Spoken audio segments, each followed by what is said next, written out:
catch a body, so shut the fuck up. You don't want me to catch a body, so shut the fuck up. You don't want me to catch a body, so shut the fuck up. STFU, shut the fuck up. STFU, shut the fuck up.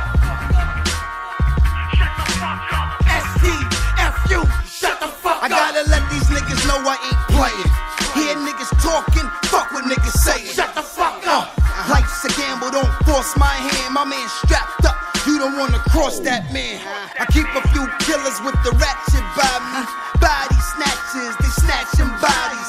If you a real nigga, I'm sure my respect. If you thinking Jackson, going at your neck. You don't really wanna hear the Mac thing out. I'm in that two-door Porsche, got the black thing out. But let me tell you why the 38 is so special. Good fella, throw you in the trunk, shut the fuck up. You ain't really down for that, homie, so shut the fuck up. I clap off and open your chest the fuck up. Straight clap and get sent to the trauma. Since way back, my straight jacket was a leather bomber. I know my way round, started on the playground. Taught to gun a nigga down, hop up on the Greyhound. And y'all keep bitching. I just pay attention to the likes from the haters when niggas be sneak dissing. Come on, no surrender, hell no, no retreat. Give you a $1.50 cross the cheek, no receipt. Little fuck boys, but when y'all learn, I walk through the fire with fire and was not burned. You don't want me to catch a body, so shut the fuck up. You don't want me to catch a body, so shut the fuck up. You don't want me to catch a body, so shut the fuck up. STFU, shut the fuck up. STFU, shut the fuck up.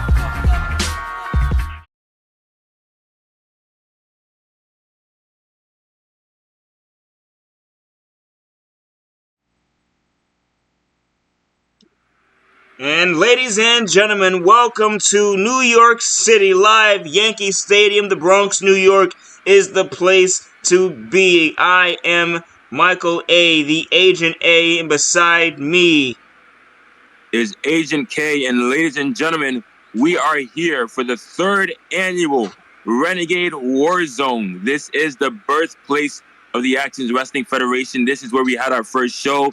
And we are so glad to have been here 3 times. Agent A, this night promises a lot of action. It most certainly does here with a sold-out crowd of 46,000 deep in the heart, deep in the Bronx, 161. That is a lot of professional wrestling fans. And they are here in the stands, ready. And the Don Vincenzo draws number 1 for the first time in this event's history. The Renegade Warzone starts off the afternoon, and the Don. What a way to go from 100 to a 0. Am I right? I mean, I was. You are the only person in the room that believes that, brother. You're the only person. I could have been on the top of the Empire State Building, mind you, and I've just plummeted all the way down to the concrete. Vincenzo steps out with what seems to be Wu-Tang Clan gear in the heart of the Bronx. Well, would you rather have him? What would you have preferred? Pop Smoke? Oh no! That's Brooklyn, isn't it? He's from Harlem. What is the guy ever? I've never seen the guy wear anything Wu-Tang. I haven't even heard him listen to Wu-Tang. He can't even probably name all the songs on Enter the 36 Chambers. Wow. Ladies and gentlemen, our amazing and totally non-biased commentator, Agent K. Right down the middle, folks. We are here, Renegade Warzone 3, July 6th. We have been around this. It's insane saying Renegade Warzone 3. Thank you for being here. You could have been anywhere in the world. You are here with us. You are here with me and Agent K, while Vincenzo awaits number 2 in the Renegade Warzone. And for those that don't know, for those that are new, winner of the Renegade Warzone. And well, here now. We'll get to the rules in just a bit. Number 2, we await now a song I haven't heard at all. Exactly. And everyone stands up and waits, and they're standing down the ramp. Now what behemoth? It is Art Choke from Queens, from Brooklyn, New York City. Artichoke, the right-hand man, of Mary Mathers, her younger brother. And, well, Mary Mathers has been recently terrorizing former champion Hollywood in recent weeks with nearly no given explanation. So, you know, those two tore up the indie scene, tag team champions across DCW, and so on and so forth.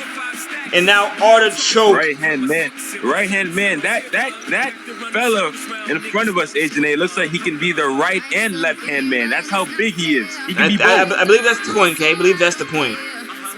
Good God Almighty. Here we are. Oh, and he just flew in. Uppercuts Vincenzo. Vinnie Mac down. We are here. Renegade Warzone 3. My name is Agent A. Beside me is Agent K. The winner of this Renegade Warzone. 28 other competitors will come out. Winner can choose either CM Loaf or Kenneth Kilgore to face for the World Championship. And here now, Artichoke off the ropes. Oh, hell of a neck breaker. Of course, as well, we have the TIF belts. Roman Reigns, former Roman Reigns. Deuce, IWGP World Champion. Jimmy Archangel into the mix, and another one of those back suplexes. Just immediately got suplexed. It's suplex sitting in the middle of that ring right now. I know we're in New York City, but the area code seems to have changed as these big guys are just tossing each other from and Artichoke to and fro. Oh no! Oh, and Artichoke is gone! How could he be? And now here. Listen, Jimmy Archangel is a big fella himself. No doubt about that. That's why Vincenzo is swinging those baseball bats in him, no pun intended, with just some real hammer fists. And now. Oh, look at that show. Now the show. The heaviest competitor in the AWF in the ring. And he just spring back elbowed Jimmy Archangel. Brands him right with a shoulder. Look at that. Left shoulder. Archangel reverses. DDT! Vincenzo behind. Watch out, watch out. Archangel doesn't see it. Oh, and here comes the man. Here comes the Iranian Reaper. And AJ, this is my pick. This is my pick right here. K, it's very early on. Very early on, but that's not a bad pick. If the cards align, it will be Curtis and Loaf.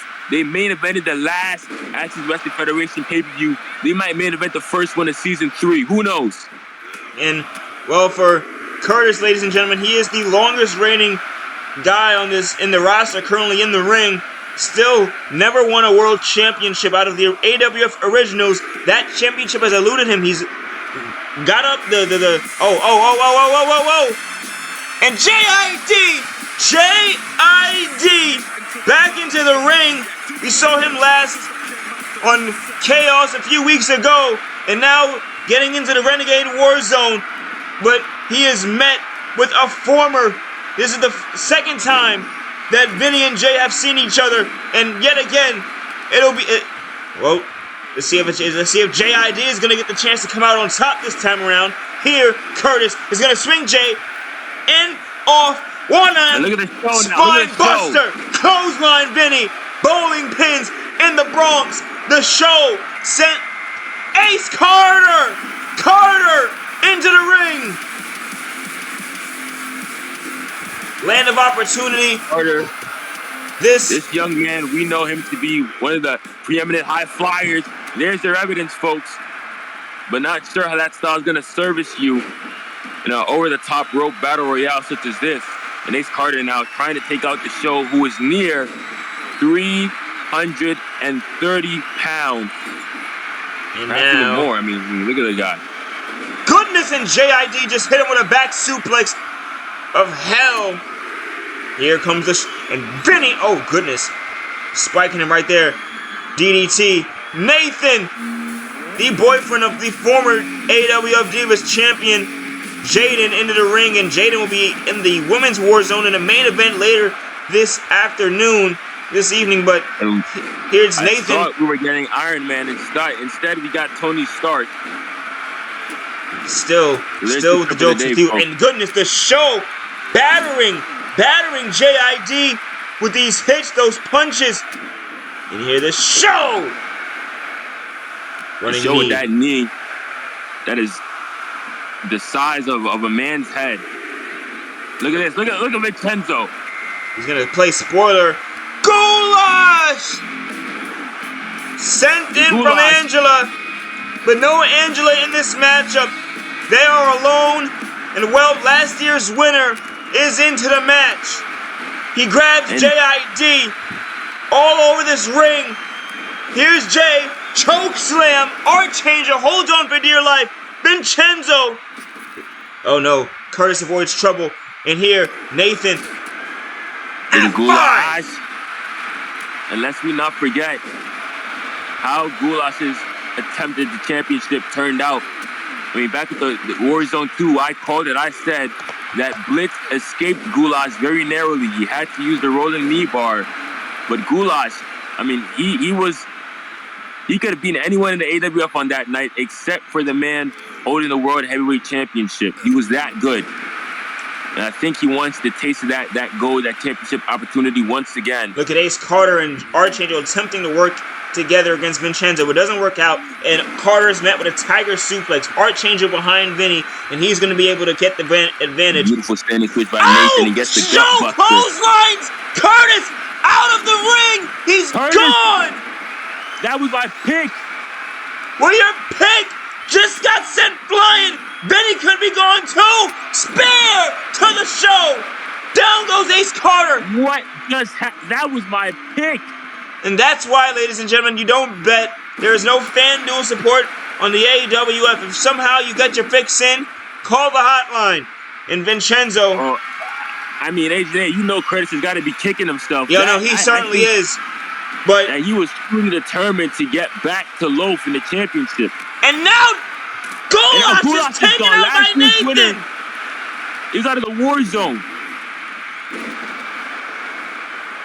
Nathan's gone. Nathan just took out Goulash and JID with a neck breaker to the show.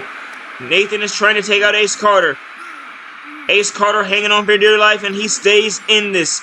Yankee Stadium is electric right now. And again, this is the opener to this show. We have a lot left to go, ladies and gentlemen. In here now. Rally! Rock! Into the ring. Running down the ramp. A former Renegade a Renegade Rumble winner. Holder of the Renegade Championship. Oh! JID takes out Nathan. Goodness almighty. I mention that, yes, Reddy Rock is a former Renegade Rumble winner. He knows what it's like to outlast a number of physically capable competitors for a championship opportunity. I mean, he just passed Goulash. Look at Jimmy Archangel. So you never know. Will that experience help him? Ace Carter with a standing Spanish fly, standing moonsault right there, and tried to drop kick the JID, who evades it. DJDG. Well, now we got the three stooges. Rock is gone. Rock is gone. Carter is gone. What is going on in the stadium, K? I've got no clue. It's about to turn into a circus in a few. These three guys stay in the ring long enough. Totally non-biased commentator Agent K. Here. Off into the corner turnbuckle. Vincenzo. Goodness, a tight lockup. Going for a nice suplex, but it's not going to happen. The show of Ace Trouble. Drop kick of hell from Vinny to Archangel. Archangel and Vinny having lasted a good amount of time so far in this match, but only one of them is going to be able to outlast the other if it comes down wire to wire between them. Ice House Jr. His song couldn't have been any more apropos. Young man, welcome to the jungle. And here's Vinny in the show. Who knows a thing or two about Rumbles.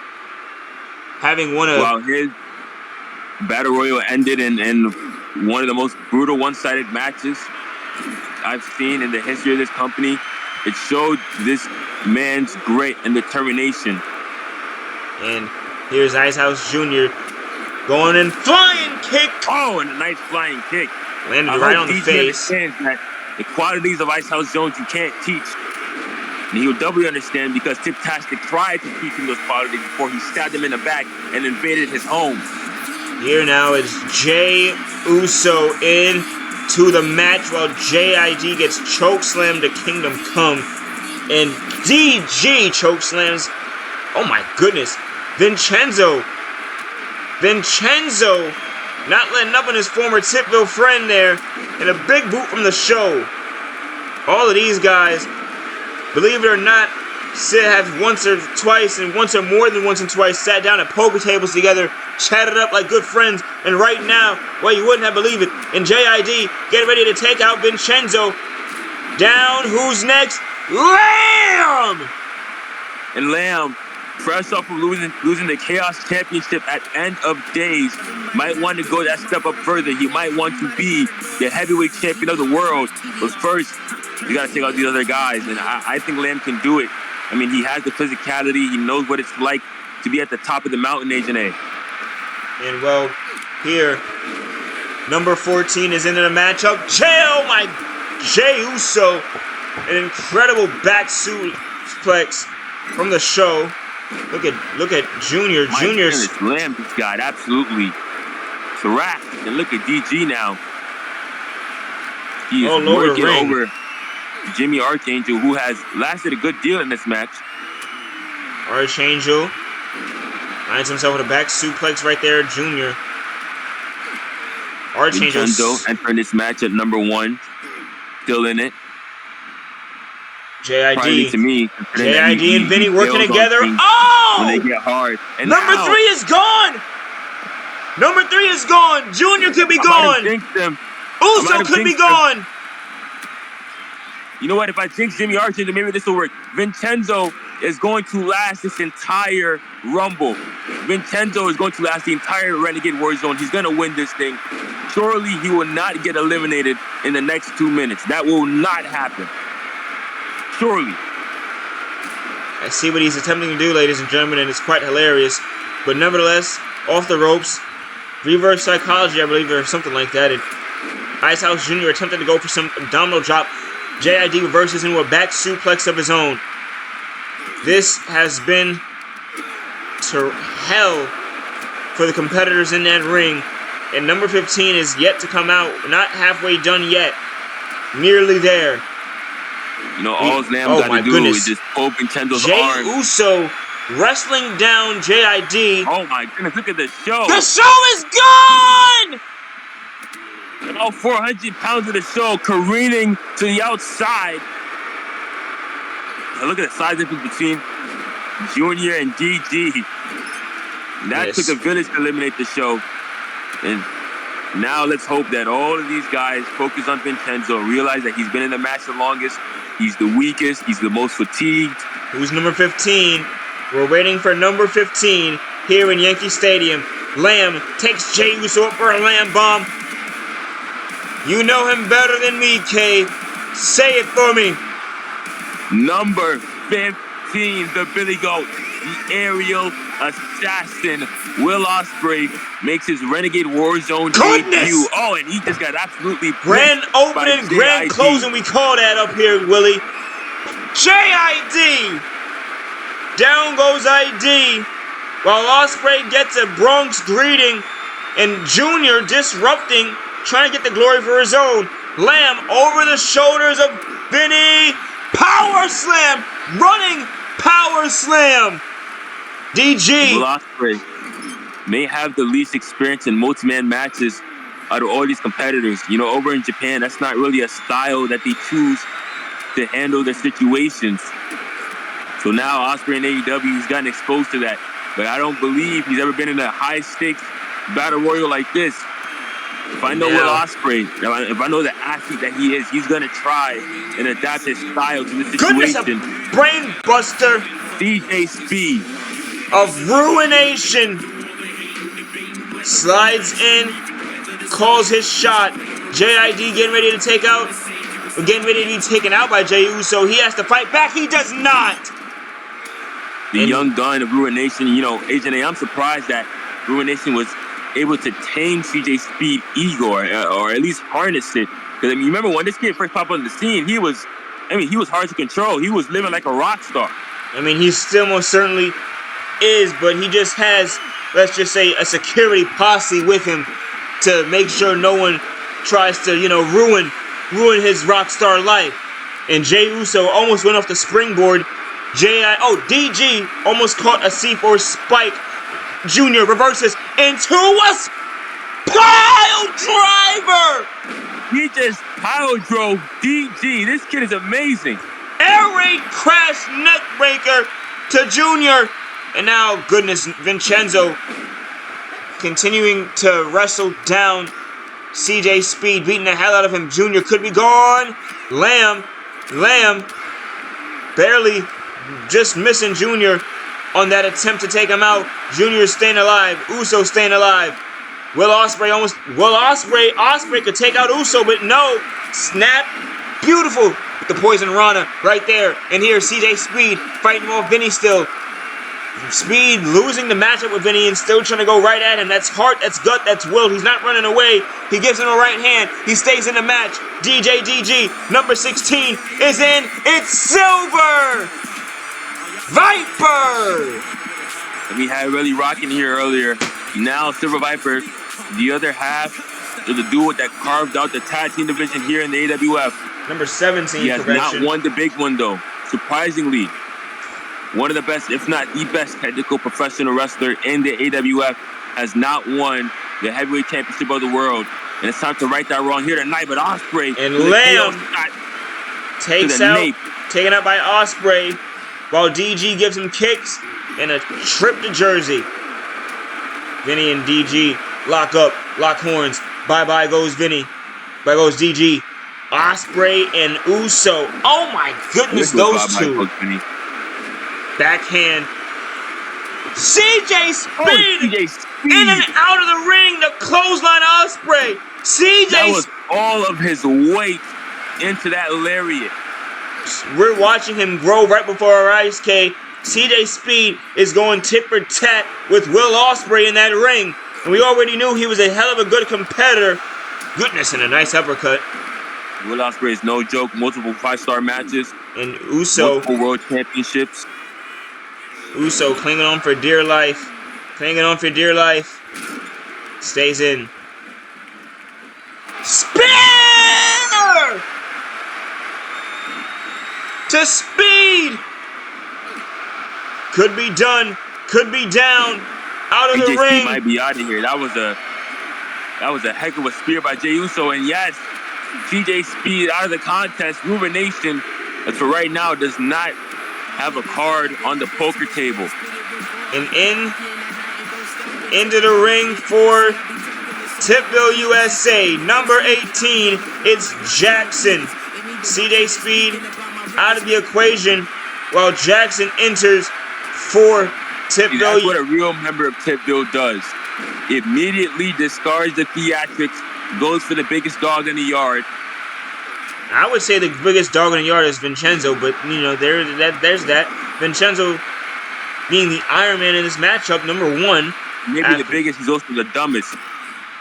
Here, Silver Viper getting back into the ring while Icehouse Jr., nephew, little cousin tries to take him out. And goodness, DG, here comes a C4 spike to the ground. Junior. Oh my. Jackson popped with an uppercut from Jey Uso. Junior, neck breaker to DG. Sunset flip powerbomb Uso to Jackson. Tipville, USA. Their agenda is simple. They want championships. They want success. They want their gold. Tip wants his holy grail back. He doesn't like CM Loaf running his mouth. And here, oh my goodness, a leaping DDT to Junior. And for some reason, people think the goals you just described are somehow criminal in nature or wrong. And Ospreay tossed ringside by DG. Here into the ring is the Diamond Taker. Former no luck for the Billy Goat.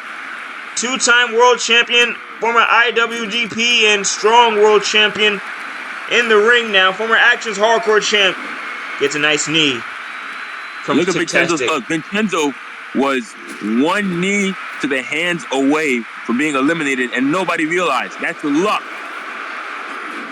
This entire Warzone is luck, Kay. And goodness, Vincenzo just got widows and orphans in an orphan's cradle from Silver Viper. And goodness, DG gone. DG taken out by Jey Uso. Uso chopped the Jackson. Uso is on 1K, is he not? Oh goodness, goodness, goodness, goodness. Junior's gone. Running knee. Junior, Diamond Taker absolutely blitzing the competition right now. And of course, Vincenzo has to be there to cheap shot him to get him while he's not looking. Now he's gonna lawn dart Diamond Taker out of the ring. Vinny earns himself another elimination. Here, and Vinny with a power bomb. On to the next. Who is out for the Renegade Warzone at number 20? Give us Trey Johnson. You know, I know the 4th of July just passed, and Vincenzo to me is such a spineless coward that he wouldn't have told the Patriots the British were coming. He probably would have just stayed in his quarters and cried like a baby. What does that have to do with anything? Beautiful springboard drop kick. Well, the man's in the ring, isn't he? I get to comment on the competitors. I think about the Mariah Carey song when you talk sometimes. Anyway, here now. Goodness, goodness, goodness. Jey Uso could be going out of the ring. Could be going out of the ring. Could be going out of the ring. Mr. Grizzly Godzilla Bankroll. He's back in the former world champion. The guy who won at Renegade Warzone over a year ago last year. Could do it now. And now, oh, goodness, goodness, goodness, goodness, goodness, goodness. Here comes Tiptastic running knee. Tiptastic, that's Jackson. Jackson, he just looks like Tiptastic, doesn't he? Tip has worn that exact gear. Tiptastic employs people who are of a similar stature. I mean, he even has the same damn tattoos as the guy. Anyway, and oh, wait, Mr. Grizzly. Mr. Grizzly could be taken out. What are you trying to insinuate? AJ Arrows, maybe that's Tiptastic under that mask right now. Yeah, right. Like, Tiptastic would never bother himself with the Renegade Warzone when he knows that he should have a rightful path to the championship. And goodness, AJ Arrows, goodness! All around, bodies hitting the floor. AJ Arrows is into the Renegade Warzone, and he could be out of the Renegade Warzone. Jey Uso almost took him out. But now, it is Mr. Grizzly. Mr. Grizzly, such a beautiful wrestler he is. I mean, when he's in that damn ring. And AJ Arrows could be taking him out. Running knee! You know, we talked about luck earlier. AJ Arrows has certainly been a young man who has had some bad luck. I mean, ever since he got into the AWF, all he's wanted was to achieve his hopes and dreams of being a world champion. But it's gotten stripped away from him from a downright legend in the industry. And I'll never, ever question the decision he makes. Ricky Steamboat, the Dragon, you know, amongst other things, his car that Big Boot Jackson. Michael with Stevens. the funds from his AWF contract blown up by a woman whom he called a vehicular terrorist. Not my words, though I would have wished they were. I heard Solo's words scribbled on a poster of this show over Kira Silva's face. I thought that was just a bit hilarious. He must have really enjoyed Michael that. Stevens. Whoa, Slayer! And now, another one. Vincenzo is still in this ring, and he is squaring off with Trey Johnson, number 1 in the Warzone. Goodness, and he's not breaking a sweat. Oh! Uso's gone! And that is Jey Uso. Vincenzo's not breaking a sweat. I'm not sure what person you're looking at right now, but Vincenzo is very obviously sweating right now, especially since Jackson has him in a, well, I can't exactly call that a killer instinct now, can I? But it was a heck of a DDT. And now, goodness, Michael Stevens, bye-bye. Goes Jey Uso, goes Silver Viper. Jey Uso also gone. And now Vinny taken out by Mr. Grizzly. Oh, boo-hoo, Vincenzo. Man, I really wish we would have got it done this year. My heart is bleeding for that man. Waiting for number 24 in the war zone while Michael Stevens cuts up AJ Arrows with these Wolf Slayers. Mr. Grizzly, Jackson, Michael Stevens and AJ Arrows in that ring. Here, Jackson, Trey Johnson, long-blowing pile driver. AJ Arrows, Michael Stevens, that's certainly a matchup I'd like to see one-on-one. Two very dynamic individuals. Johnson's gone. Johnson's gone after that pile driver to the lungs. You know, this Jackson guy is really good. Tip-tastic has employed a heck of a competitor in Jackson. And here comes Mr. Grizzly. Maestro, Mr. Grizzly. Maestro into the ring. Number 24 sliding in. Signed to the AWF roster. He's been lurking in the back and he's been enjoying all the commotion, all the chaos he's seen. And enjoying? Yeah, you know, he's a guy that's endorsed everything that CM Loaf said. You know, said he wishes he said it sooner. You know, he hopes that more guys. He looks like the kind of guy to endorse that sort of thing. Fair enough. You know, he hopes that more guys take note and take a like to what CM Loaf have done. I mean, look, I don't think anyone should do. Saint! And here we go. The Chaos Champion into the war zone. I don't think anyone here was expecting that. I know I wasn't, but Saint, he's going for more gold. While AJ Arrows German suplexes Maestro. Tip-tastic. Oh my God, excuse me, Jackson. Listen, get exact tattoos as a guy. I might call you because, you know, listen. Now Jackson, wear the same outfit as the guy, clothesline. Oh, Tip-tastic is just at the front of your brain right now. I understand, I get it. It's hard to dispute how good that man is. Undisputed out and into the Renegade Warzone. Mr. Grizzly! The master of ruination. The man who moves the pieces. And down. Michael Stevens on the ropes. AJ Arrows. AJ Arrows. And immediately, look at that, ensnaring Jackson in a guillotine. Now Jackson with the push off. Now he's got a bicycle kick. Saint with a boot of his own to AJ Arrows. Hoisted up by Sam. Oh, what a beautiful. Oh, and Tip-tastic. Oh, there we go. We know that Jackson isn't him. And we know that Tip-tastic, quote-unquote, wastes his time with the Renegade Warzone now, as he has before in previous years. How good of a job Jackson was doing. He was like, you know what? And he goes straight to Jackson, and Jackson doesn't let Tip-tastic get his move in. These two actually fighting each other. Tip-tastic doesn't hire yes men. He hires guys and AJ Arrows from the boot across Tip-tastic's face. Tip is loopy. Tip. Jackson could be gone. Jackson is gone. Undisputed takes out Jackson. While AJ Arrows tries to take out Tip. Undisputed. Maestro on the ropes. Maestro's gone. 2 in a row. Undisputed picked up 2 eliminations in fairly quick succession. And now Undisputed. That is what the best master capable of. And try to go for Saint. Not happening. Michael Stevens. Oh, Wolf Slayer. More of them. Running Messiah. But that wasn't even a knee. That was a running elbow straight to Tip-tastic. And it busted the president of Tip Bill open. And the 3! Whoa, what the?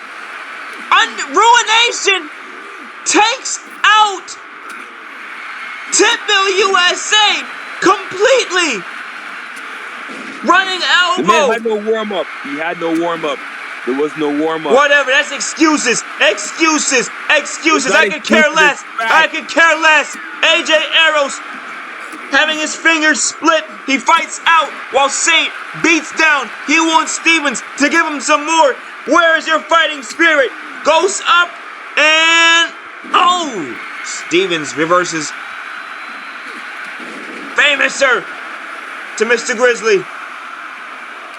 This is a crazy matchup we have. Faceless!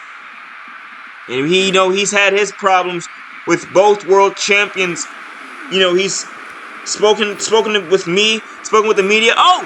Saint almost taken out. He reverses. And he does want his payback on Kenneth and CM Loaf alike. Well, now. Well, if he wants to do that, he has to win the Renegade Warzone. Both Kenneth Kilgore and our AWF champion CM Loaf have crossed a lot of people, and Faceless is not the first, nor will he be the last.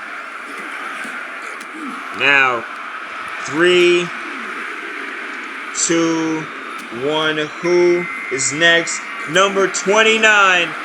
Ruination sends in more reinforcements. That, ladies and gentlemen, is TJ. He towers over everyone else, and Mr. Grizzly is taken out. Now, Michael Stevens trying to take out Undisputed. Ruination, one more competitor remains to be unveiled in this war zone. AJ Arrows, down goes Faceless, chopped to his flesh. And now there's 8 seconds until that competitor is revealed. Kay, who do you think it could possibly be? And now... I have no clue. There's a lot of people in that locker room who want a shot. And oh my goodness. Blitz! That right there is nearly 400 pounds of walking destruction marching to the ring. When you talk about TJ towers over everybody, this was the man who created Giants in the Actions Wrestling Federation. And now, who is the Giant, the big man. Michael Stevens nearly taken out by AJ Arrows. Saint about to be taken. Undisputed. Grabbed up by Saint. Out of the ring goes Undisputed. Saint takes out one half of Ruination. And the fight continues. Clothesline from Blitz to Saint. Now, if Ruination wants to get the shot at the title, if they want to complete their agenda, their MO even sooner, TJ is the horse they'll have to bet on. Goodness, AJ Arrows goes low against Blitz. Faceless is gone. And TJ turns his attention to Saint. Blitz gone low. Nice punch. Oh! AJ Arrows taking out Blitz. Last year's Royal Rumble winner and Renegade Rumble winner is gone. Unable to... You never know. But I will say, I was not expecting Blitz to be out that soon. All that shows is the amount of firepower in the ring. And now it's Saint. Oh! You got a former Chaos... You got the current Chaos champion, actually. You have a former AWF champion in AJ Arrows. Former World Heavyweight champion in TJ. A very, very dangerous competitor in Michael Stevens. And the Chaos champion in Saint. Goodness, and now the Chaos champion is getting lit up with the Wolf Slayers. Perhaps Michael Stevens knows Saint is the most active threat in the matchup. TJ's gone! Arrows takes out TJ. And Stevens takes out Saint. Then there were two. A classic duo. Arrows, Stevens, one man over the top rope to determine who will face either Kenneth Kilgore or CM Loaf in the main event of the third ever Renegade Warzone. And I think the facts I just described are setting in the minds of both these men. The crowd is hot. Here we go.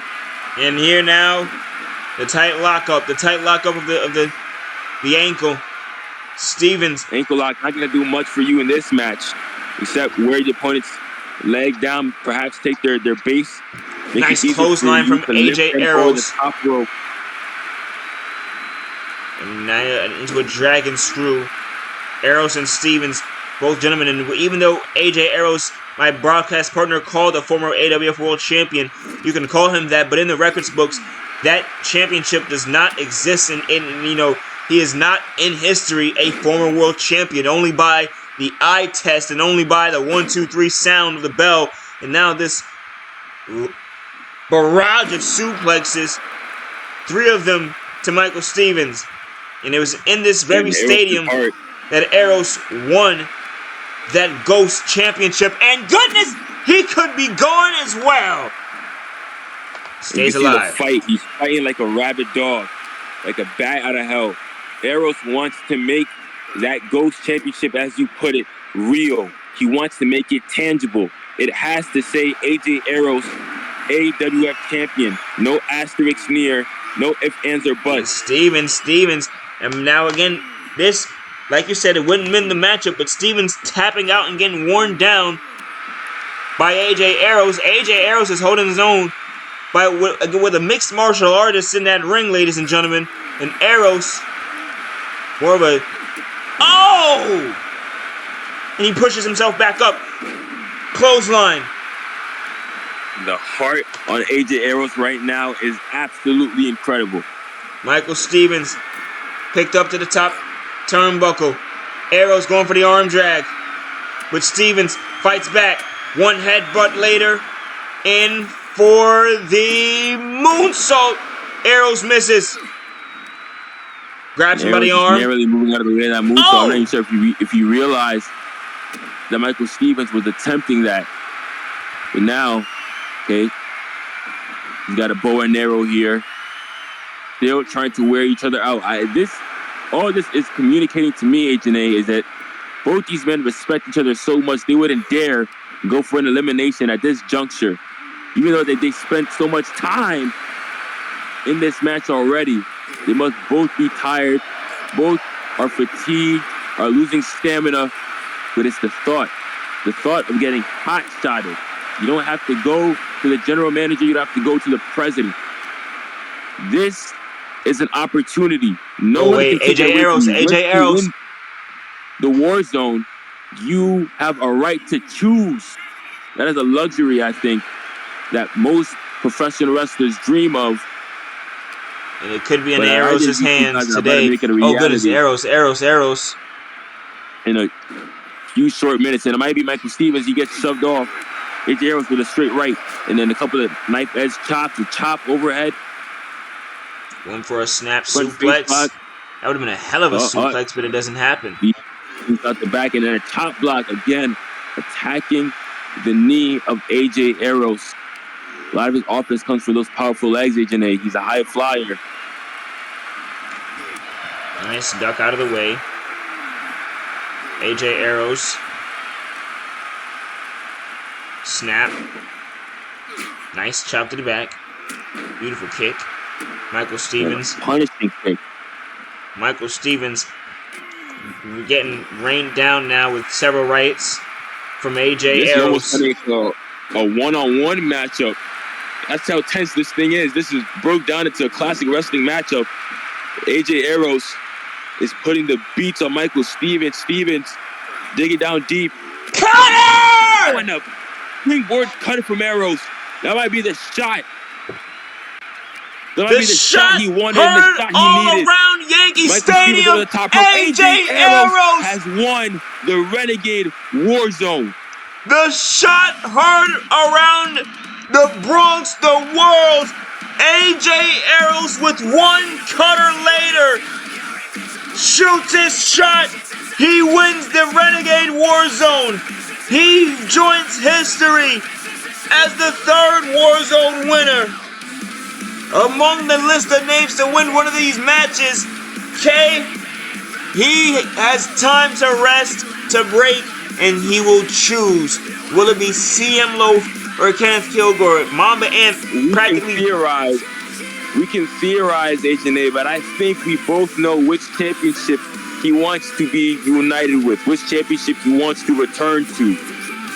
Well, ladies and gentlemen, we have more Renegade Warzone 3 this afternoon. More up next from Michael A. and from Agent K. Ladies and gentlemen, welcome back to Yankee Stadium live in a living color. We just saw AJ Eros take the victory Now up next is a best 2 out of 3 falls match between the Ace of Spades, Kevin Ace, and Ethan Grace. We have a special guest referee, ringside and ready.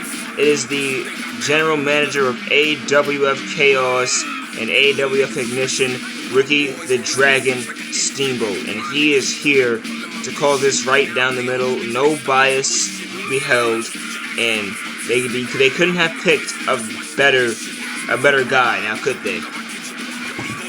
They certainly couldn't have. You know, when I was a little tyke and my dream was to become a professional wrestler, I always dreamed about standing in the ring across from Ricky Steamboat. I guess this isn't necessarily that, but it's dang close. And for Kevin Ace, even though I know he respects the game and he might be a little starstruck right now that Ricky Steamboat is here to referee his match, there's bigger fish to fry.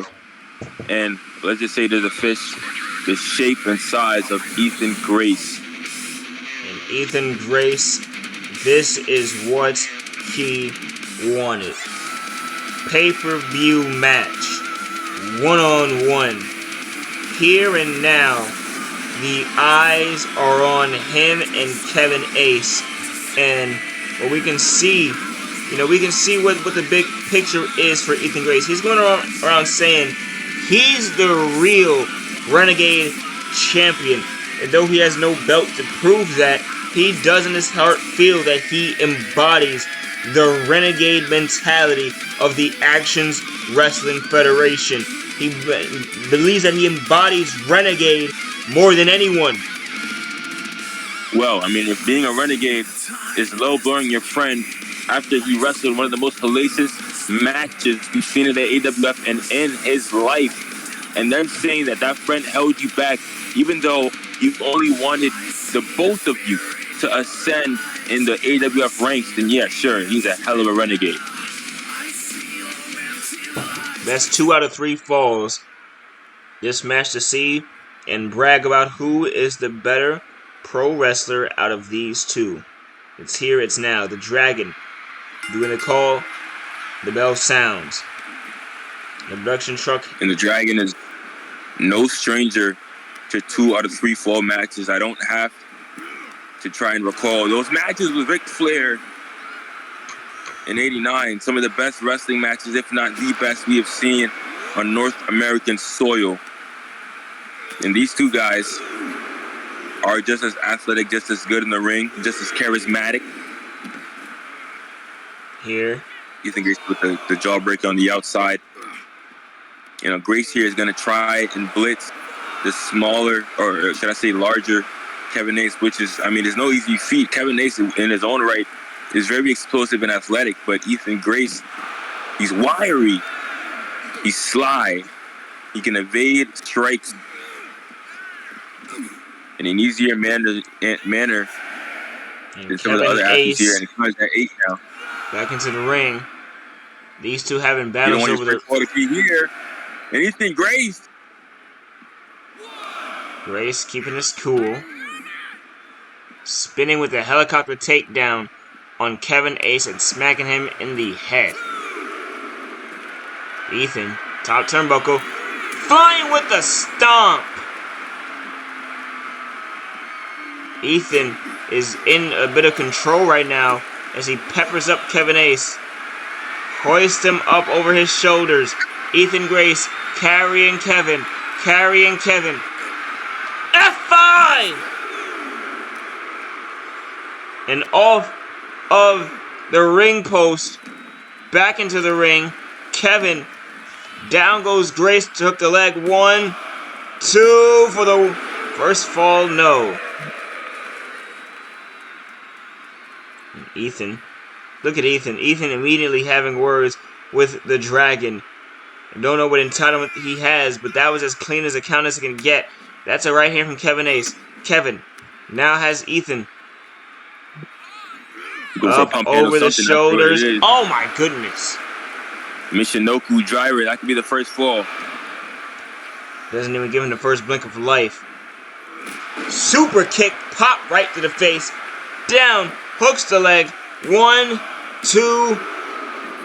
Ethan Not enough to get the first fall yet. Up goes Ethan. Oh, Kevin Ace. Out of the way. Ethan Grace. Crucifix. Down. 1, 2. No mas. No mas. And Kevin Ace to escape. Back into the ring. Kevin and Ethan. Right hand. Kicks. All around. Off the ropes. Here you go. Kevin Ace. Boom! Right under the jaw. And Ethan Grace right back up. You know, all this is showing, folks, is that these two guys have trained a lot together. Just like that right there. Ethan Grace scouted the handspring from Kevin Ace and got it involved in a drop kick, and now turned inside out by that short arm clothesline. Kevin Ace using his superior strength here in this matchup. Nice. The elbow. Ethan Grace to Kevin. Ethan Grace using his, I would say, superior agility, his superior slickness. Oh man, now cranking up. Ricky the Dragon Steamboat checking a submission there. Kevin. No fall found yet here in Yankee Stadium as Ethan Grace and Kevin Ace tight lockup. Ethan and Kevin, they both go for their moves. Look at that. Ethan catching just more than Kevin did right there, but Kevin back to his feet. A hand over the shoulders, being walked and tossed aside. Back up to his feet. Watching two clones fight each other. I mean, these guys, they're so similar. Oh my goodness, he just got spun around. Ethan Grace. This could be the first fall. 2. And surprised we are. Here as Ethan Grace still has more work to do. Kevin Ace back to his, I would say back to his feet, but he is only helped to his feet. Kevin Ace! Out of nowhere. The pile driver. He spiked it right on the top of the head and a kick out from Ethan Grace somehow. Kevin Ace now has more work to do. And down goes the Dragon off of the missed neck breaker. He got clipped. Ethan Grace. Flipped. And now Ethan Grace sees the opportunity. Steamboat is down. You know the general manager would not approve of this sort of behavior. And Ethan Grace, obviously the more willing rule breaker of the two, introduces steel chair into this matchup, and now he's going to introduce the back of his elbow to the back of Ace's head. Kevin Ace is down, while Ethan Grace beats the ever-living hell out of Kevin Ace. Steamboat really got clipped by that flying elbow. I'm not even sure if Steamboat saw it coming. That was right on the jaw. And now, boom, right there. Not like this. Please, not like this. 1, ball from Grace. 2. And Ethan Grace picks up the first fall in this best 2 out of 3 falls matchup. In the most cowardliest way he could have. Well, listen, that's what this guy's MO is. You know, I asked Ethan Grace how he felt about the fact that there's a potential him and Kevin Ace can never, ever win the tag team championships. And he said, well, Kay, as a kid, I never dreamed of being tag team champion. I dreamed of being king of the world. And you can see that in every single movement that this kid makes. Here. This here. Ethan, arm drag. Ethan Grace, nice right hand. And again, Ethan Grace, but Kevin knows him better than the back of his own hand. Ethan up and down. Ace in the hole, down with the driver. Shinoki driver and a kick out of one again. Ethan I really think if that steel chair wasn't introduced, he would not have had a fall yet. Because both these guys are so durable. But it took that cheap shot from Grace to turn the tide here in this matchup. And now down goes Grace on the power slam. Kevin back to the top of the turnbuckle. What you got in mind? Curb stomp! Curb stomp connects. Hook of the leg. One, no. A kick out. Ethan escapes after the curb stomp. He takes a breather. Then takes the chair back into the ring. He missed. The chair in hand. He would have gotten disqualified there.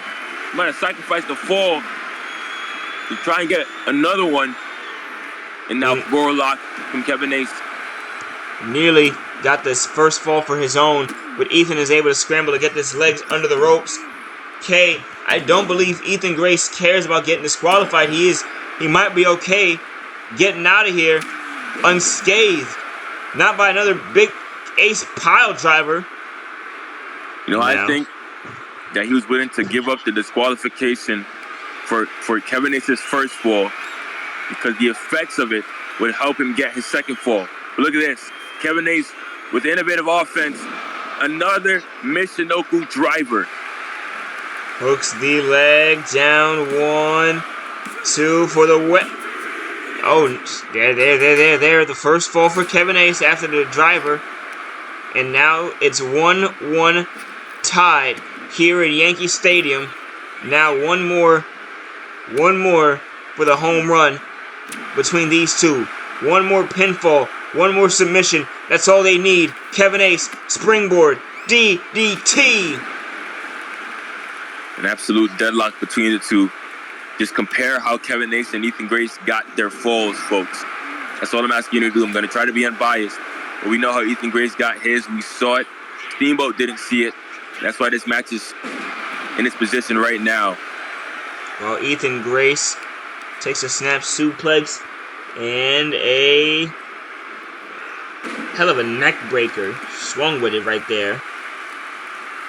Ethan rolling. You know, Grace knows how to keep it on you. He knows how to keep the pressure mounting and mounting until you can't take anymore. And now Ethan Grace with this hammerlock arm breaker. Kevin Ace. He's running with his right hands now. Several of them. He's not going to miss. Sling blade. Yes, the spade is firing up.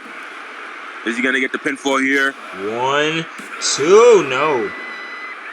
2 count. Nearly.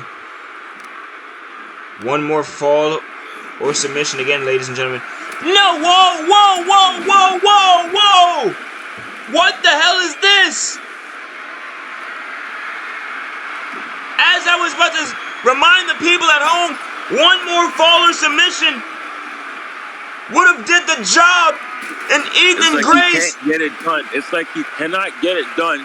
Throwing the match. Without the help of foreign objects. In Yankee Stadium. Ethan super kicked to Kevin Ace. And the Dragon. The Dragon. No!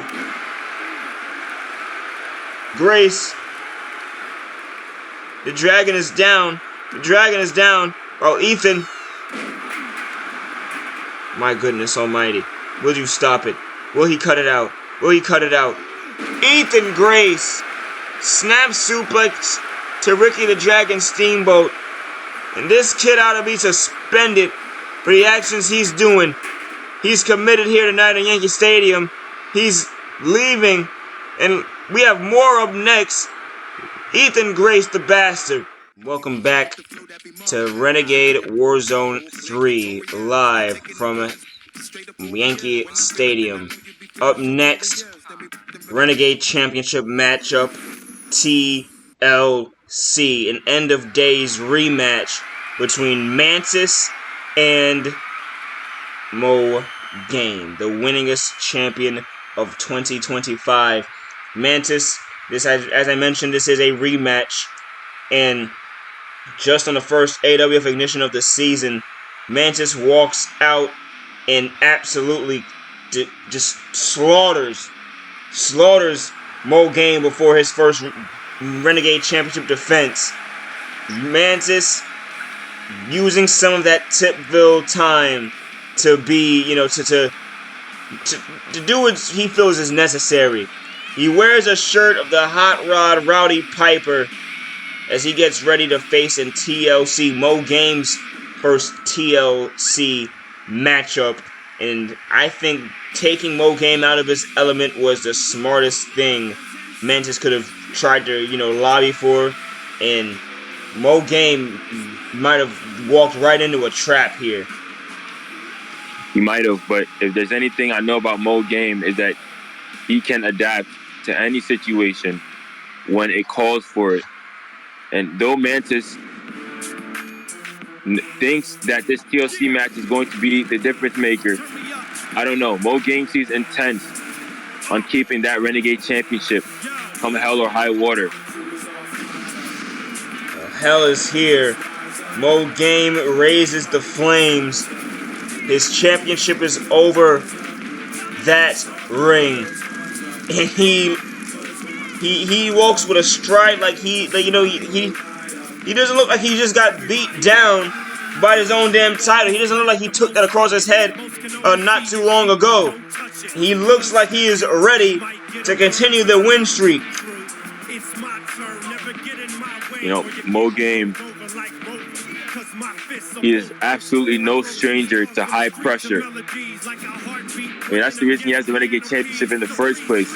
And Mantis isn't either. We thought Mantis would crumble under the pressure. Of course, he didn't win the Renegade Championship at the end of the day, which is what this was all about. But he had a pretty damn good showing against one of the best in the company right now, one of the best in the world right now. Well, there. This TLC match, anything could happen. Title displayed one last time. It's above the ring. Mo Game, Renegade Championship, live, Yankee Stadium, sold out crowd. Later tonight, the Yankees will finish off the Oakland Athletics. And, well, right now you're watching, oh man. And, beautiful, nice butterfly to start us off. And Mantis is the one to draw first blood. He's going for another one. Oh my goodness. Look at it. Was one thing we brought up in the end of day's matchup. We got to bring it up here. Mantis, he maybe is the way he is, just trying to bully around Mo Game because he can. The size and muscle differential is real. And Game had him over his shoulders, slipped up, avoided trouble. Over again, and out of the ring goes Mo Game. Mantis. Oh! The Mantis immediately just laying out Mo Game. And a frog splash! Goodness. Right in front of us. Oh, actually right in front of us. There's a whole other table right there. They give you the spares on these shows for a reason, guys. You notice here. Oh, now, Mo Game, up, Mantis, what the hell, oh! And Mantis is taking this TLC stipulation to heart. He is absolutely going to the extreme right now. Tables, ladders, chairs, look at this, oh!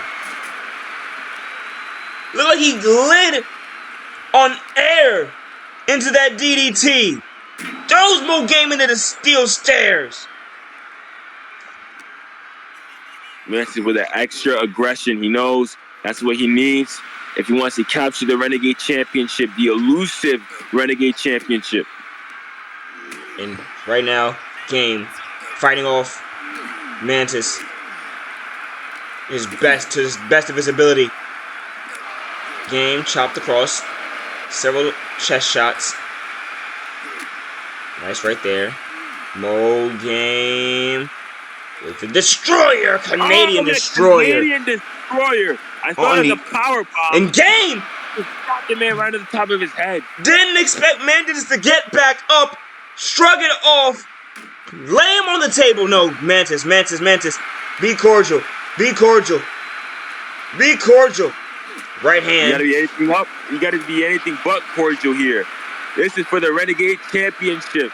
This is for a man, oh my goodness, who hasn't had a chance to reach the heights that Mo Game has or anywhere close here in the AWF.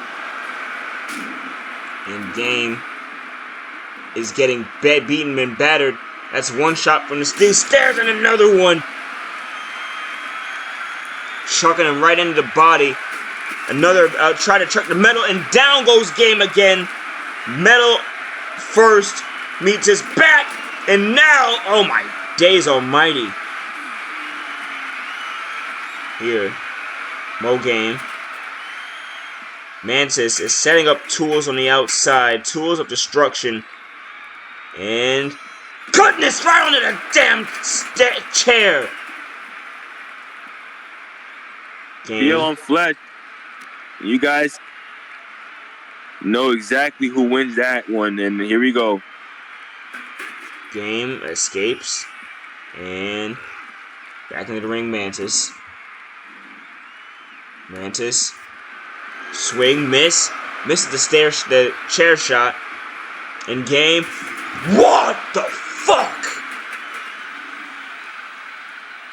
A back suplex onto a stop sign, K.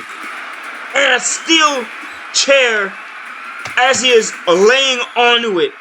Thrown at him. Game.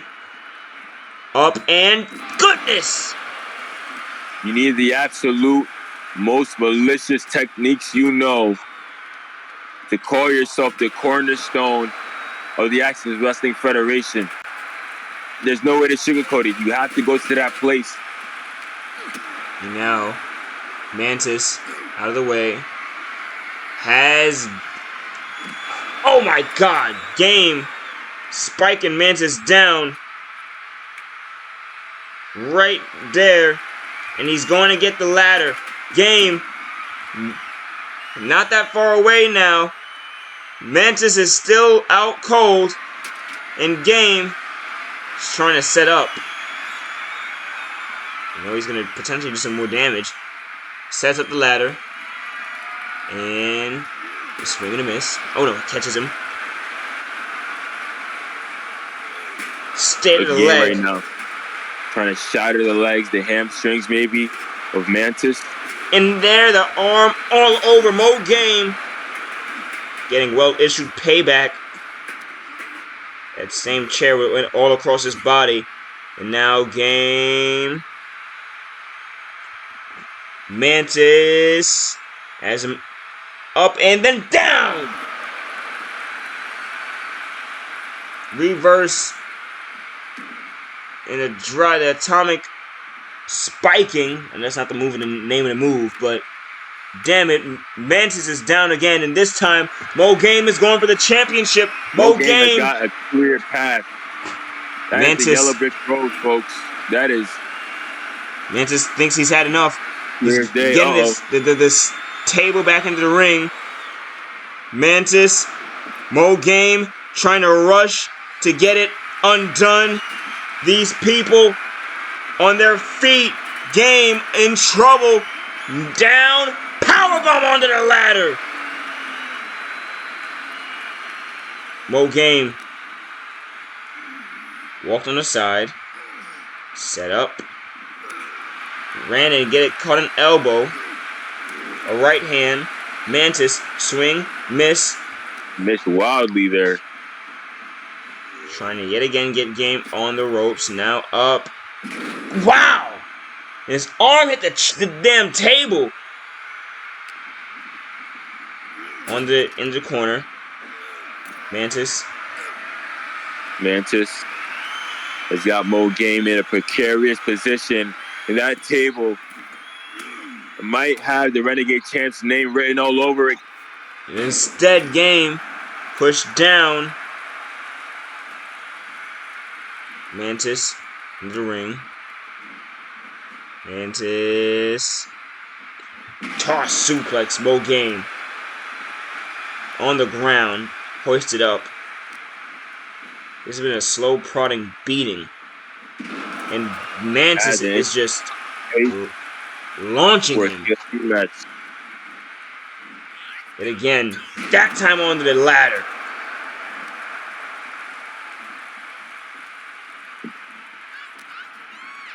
Lock up. Mantis. Oh. Here we go. Goodness again. Mantis And I has... thought that was going through the table. But it looks like Mantis needs to deal more punishment to Mo Game before he can even think about doing it. And like I said, Mo Game still resourceful, still resilient. knowing that if he goes through that table, if he takes too much damage, his body's not going to let him get up. His mind might want to, but his body will not physically let him get up and stop Mantis from Wait, taking that title. Mantis. Jae drilling a Mo Game on the ladder. To hell with all of that. The patented Jae driller by Mo Game, taken, stolen. And Mantis has him up. Mockery. Here we go. It's not gonna look. Oh my goodness! Electric chair, or not even. That was more like a Samoan drop off the middle rope. That was amazing. He gets into a Styles Clash. The praying Mantis looks at the body. He's trying to set something up. And it's absolutely motionless. Oh, I spoke too soon. Some more life. And flying away. The plancha. Game. Mantis. Laying down those left hands. Looks like Game is bleeding over the forehead right now in front of us. He's known for that. He's known for it. Mantis moving that ladder a bit away. And now is going to set up the ladder properly. Mo Game has the opportunity. Mantis try to go for get a table. But instead, fighting to the top to stop Mo Game. One right hand, another right hand, another one. Mantis is in trouble. Game is in trouble. They're both on top of this ladder. One wrong move, and they could be going down. Game getting these elbows. Mantis hit, kick down. In Game. Oh no, I just watched a man shoot back up. In Game. Grabbed into an electric chair. Mo Game popping him into Geary.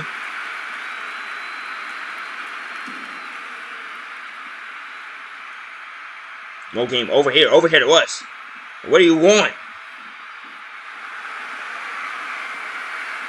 Here in the ring. Still.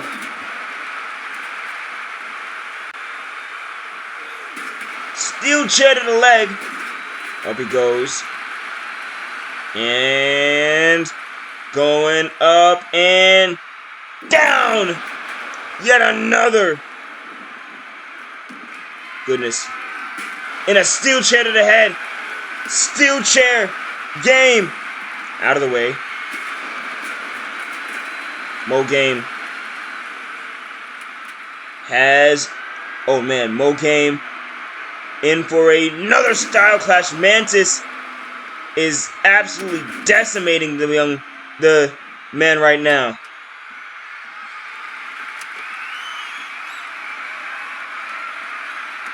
And slowly, K, he's getting up there, but he's too far. Moonsault!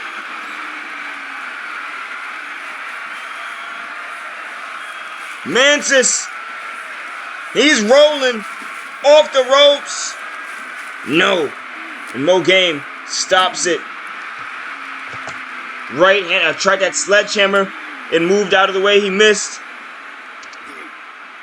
And Game gets a headbutt.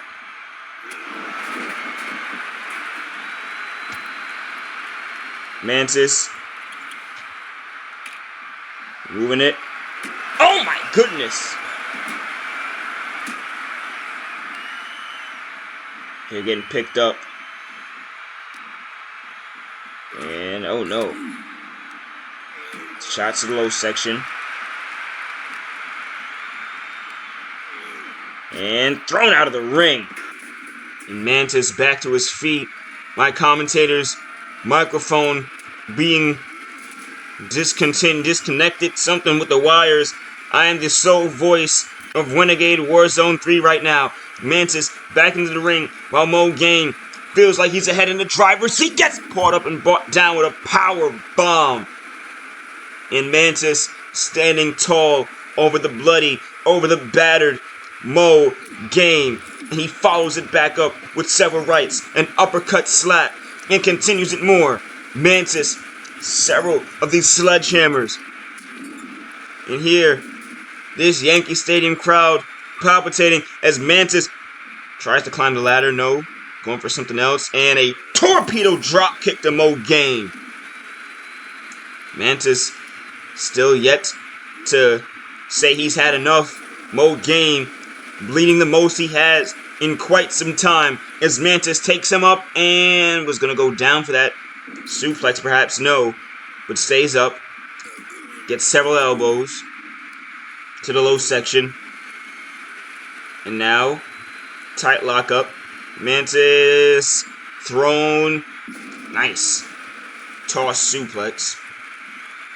Going ringside. He grabs the stop sign that he rummaged a little bit ago. Running it over to Mo Game. Placing it down. Mantis has something in mind, and we don't know what. Mantis, right hand. Pulling Mo Game aside. Pulling Mo Game all the ways. And now a Kimura lock. Kimura lock. Mo Game could have tapped out, but he fights out. He fights out. Back to his 2 feet. Miss. Swing and a miss.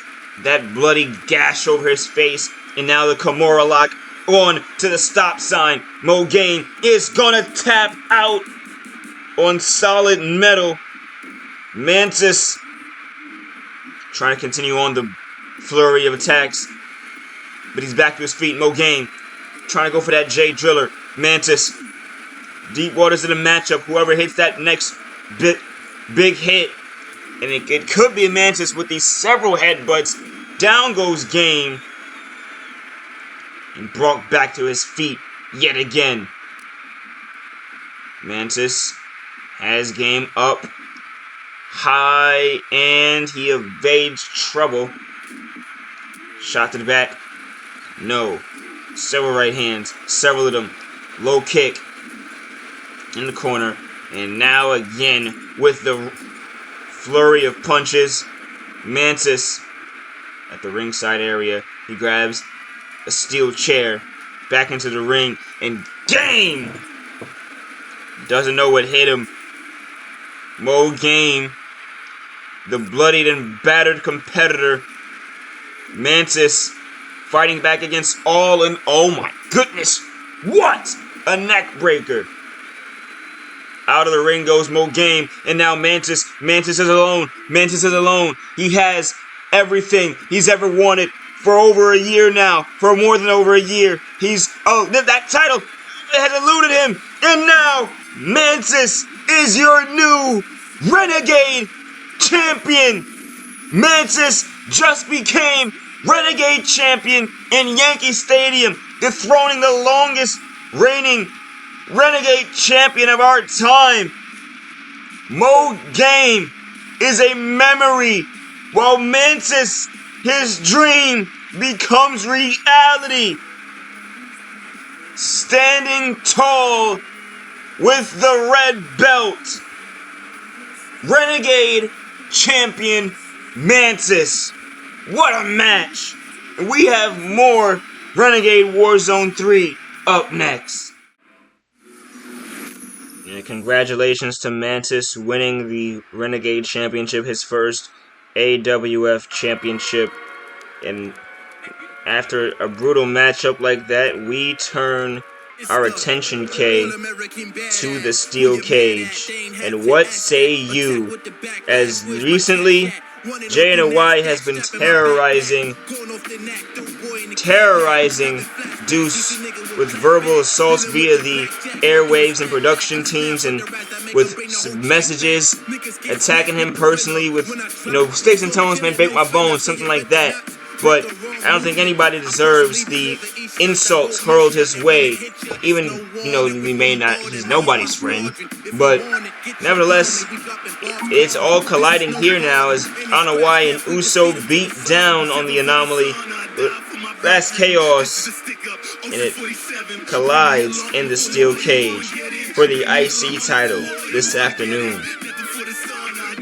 Well, I don't like to think of people as entities or demons, but I will say that Jae Anoai is the closest thing to it. And in that same regard, I think Anoai is Deuce's karma catching up with him. Because, folks, I want you to realize that Anoai for a long time was one of the faces, if not the face of the TIF. So I don't think for a second that Anoai was going to take it too kindly when Deuce strode into his house, Agent A, into his company, and tried to proclaim that he was the best in the Island Federation when he had just signed a contract there. Jae Anoai, for all intents and purposes, made that company what it was. Well, Anoai now gets a chance to show on for the heart of TIF, and more so for himself, attempting to reunite with title belt gold, and it's Deuce Anoai. We await his arrival now.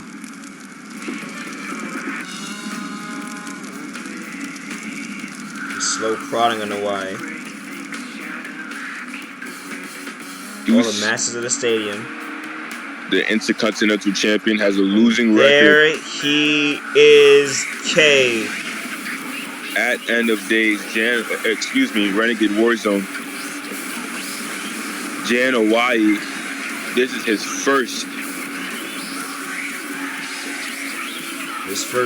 matchup.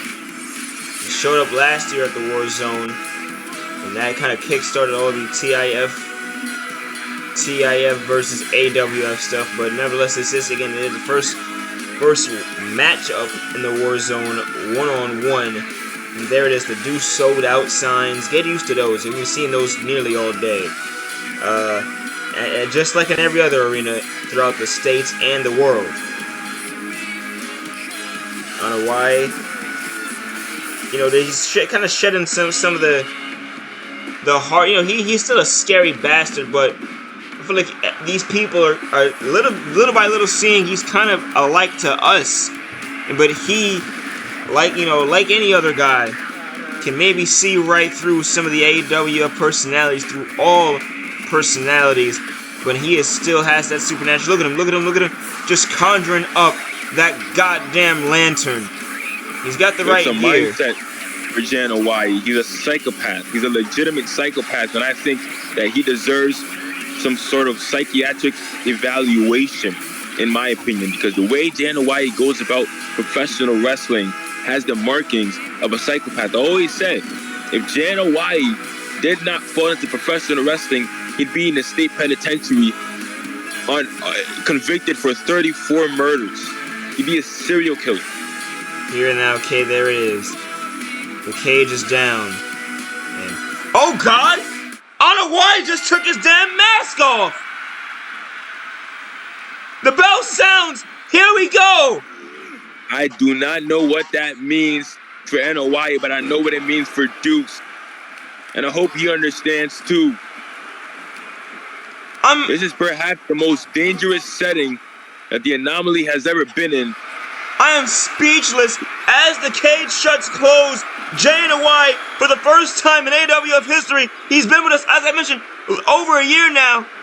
And now, unmasking for the first time, bombarding Deuce with offense, and now a bear hug. The Ghoul revealing himself, trying to drag the Anomaly to hell with him. This match is going to be brutal. But let's not forget that Deuce has a mean streak in his own right. Deuce can get violent. I mean, wait a minute. Let's talk about the match at Bloodsport, where he defeated Mamba Ant for the AWF Championship. That was a violent affair. There were flaming tables. limbs almost broken. Deuce knows how to get to that place. But Jae Anoai should be weary of that as well. And look at him right now. Deuce working on the hamstring of Anoai. Up kicks. Back up. Out of the way. And into the ankle lock. The hold Jae Anoai. This is the Intercontinental Championship match. The steel cage is over the ring. Oh my wowzers. What a clothesline right there from Jae Anoai. The pop-up Samoan drop. Deuce down. Picture perfect. Covers it. 1, 2, nearly 3. Nearly 3. Jae Anoai. Been a little bit since he's had a championship in his hands. Last held on. Wait a minute. This is a goddamn go to sleep to Deuce. Hooks the leg He again. brought him up and he pulled him back down. He didn't just let him fall. He yanked him down into the knee, right into the forehead. And now And that was Deuce malicious. down. Hooks the leg off of the beautiful He jawbreaker. put a knee strike of his own. He couldn't get Anoai down. And you saw Deuce earlier trying to escape. I don't think we'll be seeing Anoai do that anytime soon. He's the kind of guy who wants to be in the steel cage. Anoai. For himself and his opponents. Stomp to the face. Anoai kicks up Deuce. Out of the way. Nice knee to the low section, Jae Anoai. Witnessing and seeing that he is just a man. He's just a man. A man with ungodly strength. Nice spine buster. One-arm spine buster. And now, Anoai trying to get out and trying to get the championship. And it's been too long for Anoai. He wants to go. Maybe he doesn't care about pinning Deuce more than he cares about getting the IC title in his hands. We're going back to the top turnbuckle there. Well, top of the cage there. Deuce kicks Jay Very down. dangerous. Jay, Anoai Deuce, goes down. Deuce, What is the comedy thinking? and splat. He flew. A crash and burn. That's why they call him the anomaly, because of risks like that. And able to take the crash and still get up to deliver some more, but Jae Anoai halts the offensive flurry. Deuce back first into the steel cage. And fans reminding Deuce, you're not him. Think about that. Fans in Yankee Stadium fully behind Jae Anoai. Fully behind who once was considered an outsider and now getting the loving embrace of the AWF faithful. Out of the way. Because the AWF faithful haven't forgotten how Deuce got that championship in the first place, what he had to do to get to this point. And now it could be another one. It could be sleepy time. Yeah. Go to sleep. And never mind, Deuce does not allow this crowd to believe for a second he can be counted out. Anoai, his sledgehammer of a forearm misses, and Deuce gets one of his own. And a kick to the back. Renegade Warzone 3 Intercontinental Championship match is live. And down, wrestling. Last year for the IC title, it was John Cena, who defended it against Mantis and Icehouse Jones. Icehouse Jones, the one that came out of that championship match with the championship. And, well, now, again, the apropos, it's Deuce. A year later, holding the title, defending against a man that's all his sins rolled into one. But Deuce is answering the Grim Reaper's call quite well, lighting him up. He certainly is. That's the only thing that the champ can do at this point. He has to stay on par with the man like Jae Anoai in an environment like Steel Cage.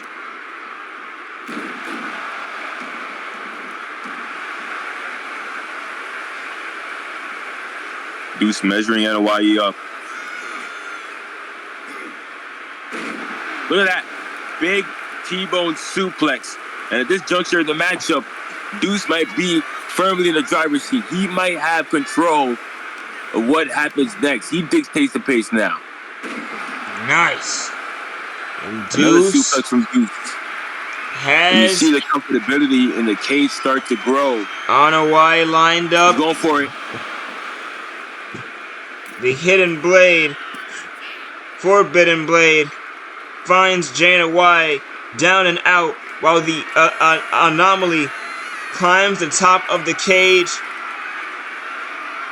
And now he doesn't go for the move. He doesn't go for a dive. He's getting the hell out of here. Deuce, Deuce, Well, he Deuce, knows better. and still, He knows better. and still, AWF Intercontinental Champion. And that forbidden blade is what did it.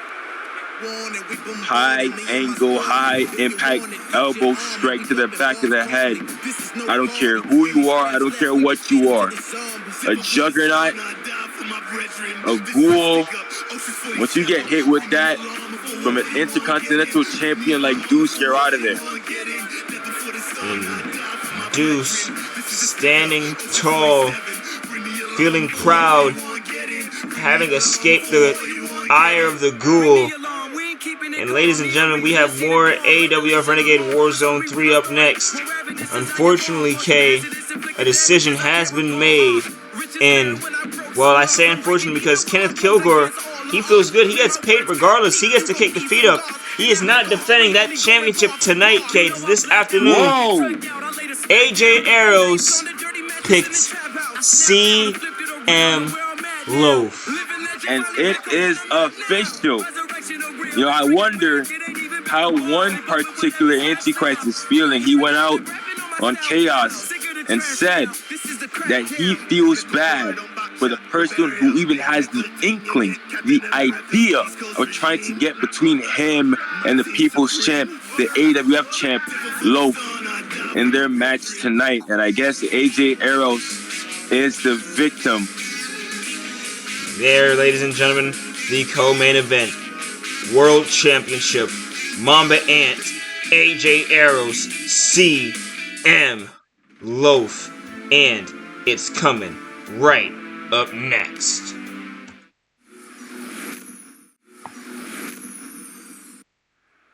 We are here live in Yankee Stadium as the co-main event. A triple threat matchup is set to get underway. And here in Yankee Stadium, this is what a lot of the city brought a ticket for.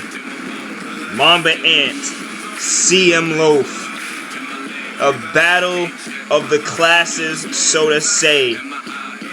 Rich versus the working class. And Mr.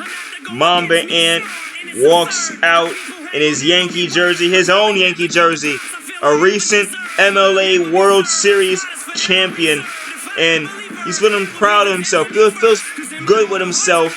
But as of lately, something's been bugging him. And it's been CM Loaf. Been drawing a line you don't need to draw. He said things about Kenneth's girlfriend, his wife. Has said things about Mamba, his family. And to be honest, AJ Arrows has gotten off the lightest out of everyone here. And this is the guy that got a well-earned world title match screwed out of his hands, by the way. Mamba Ant is a lot of things, Agent A, and you know how I feel about the man. He's an egomaniac. He's antisocial, I would say. He is downright evil, if I may use that word. But the one thing Mamba Ant has never been is a man who tries to demean the working people, who tries to demean the people who have worked all week to buy tickets to be here, the people who are watching on one TV screen in the living room because that's all they can afford, and what they choose is professional wrestling because that is their escape. That's me being real. This is not me.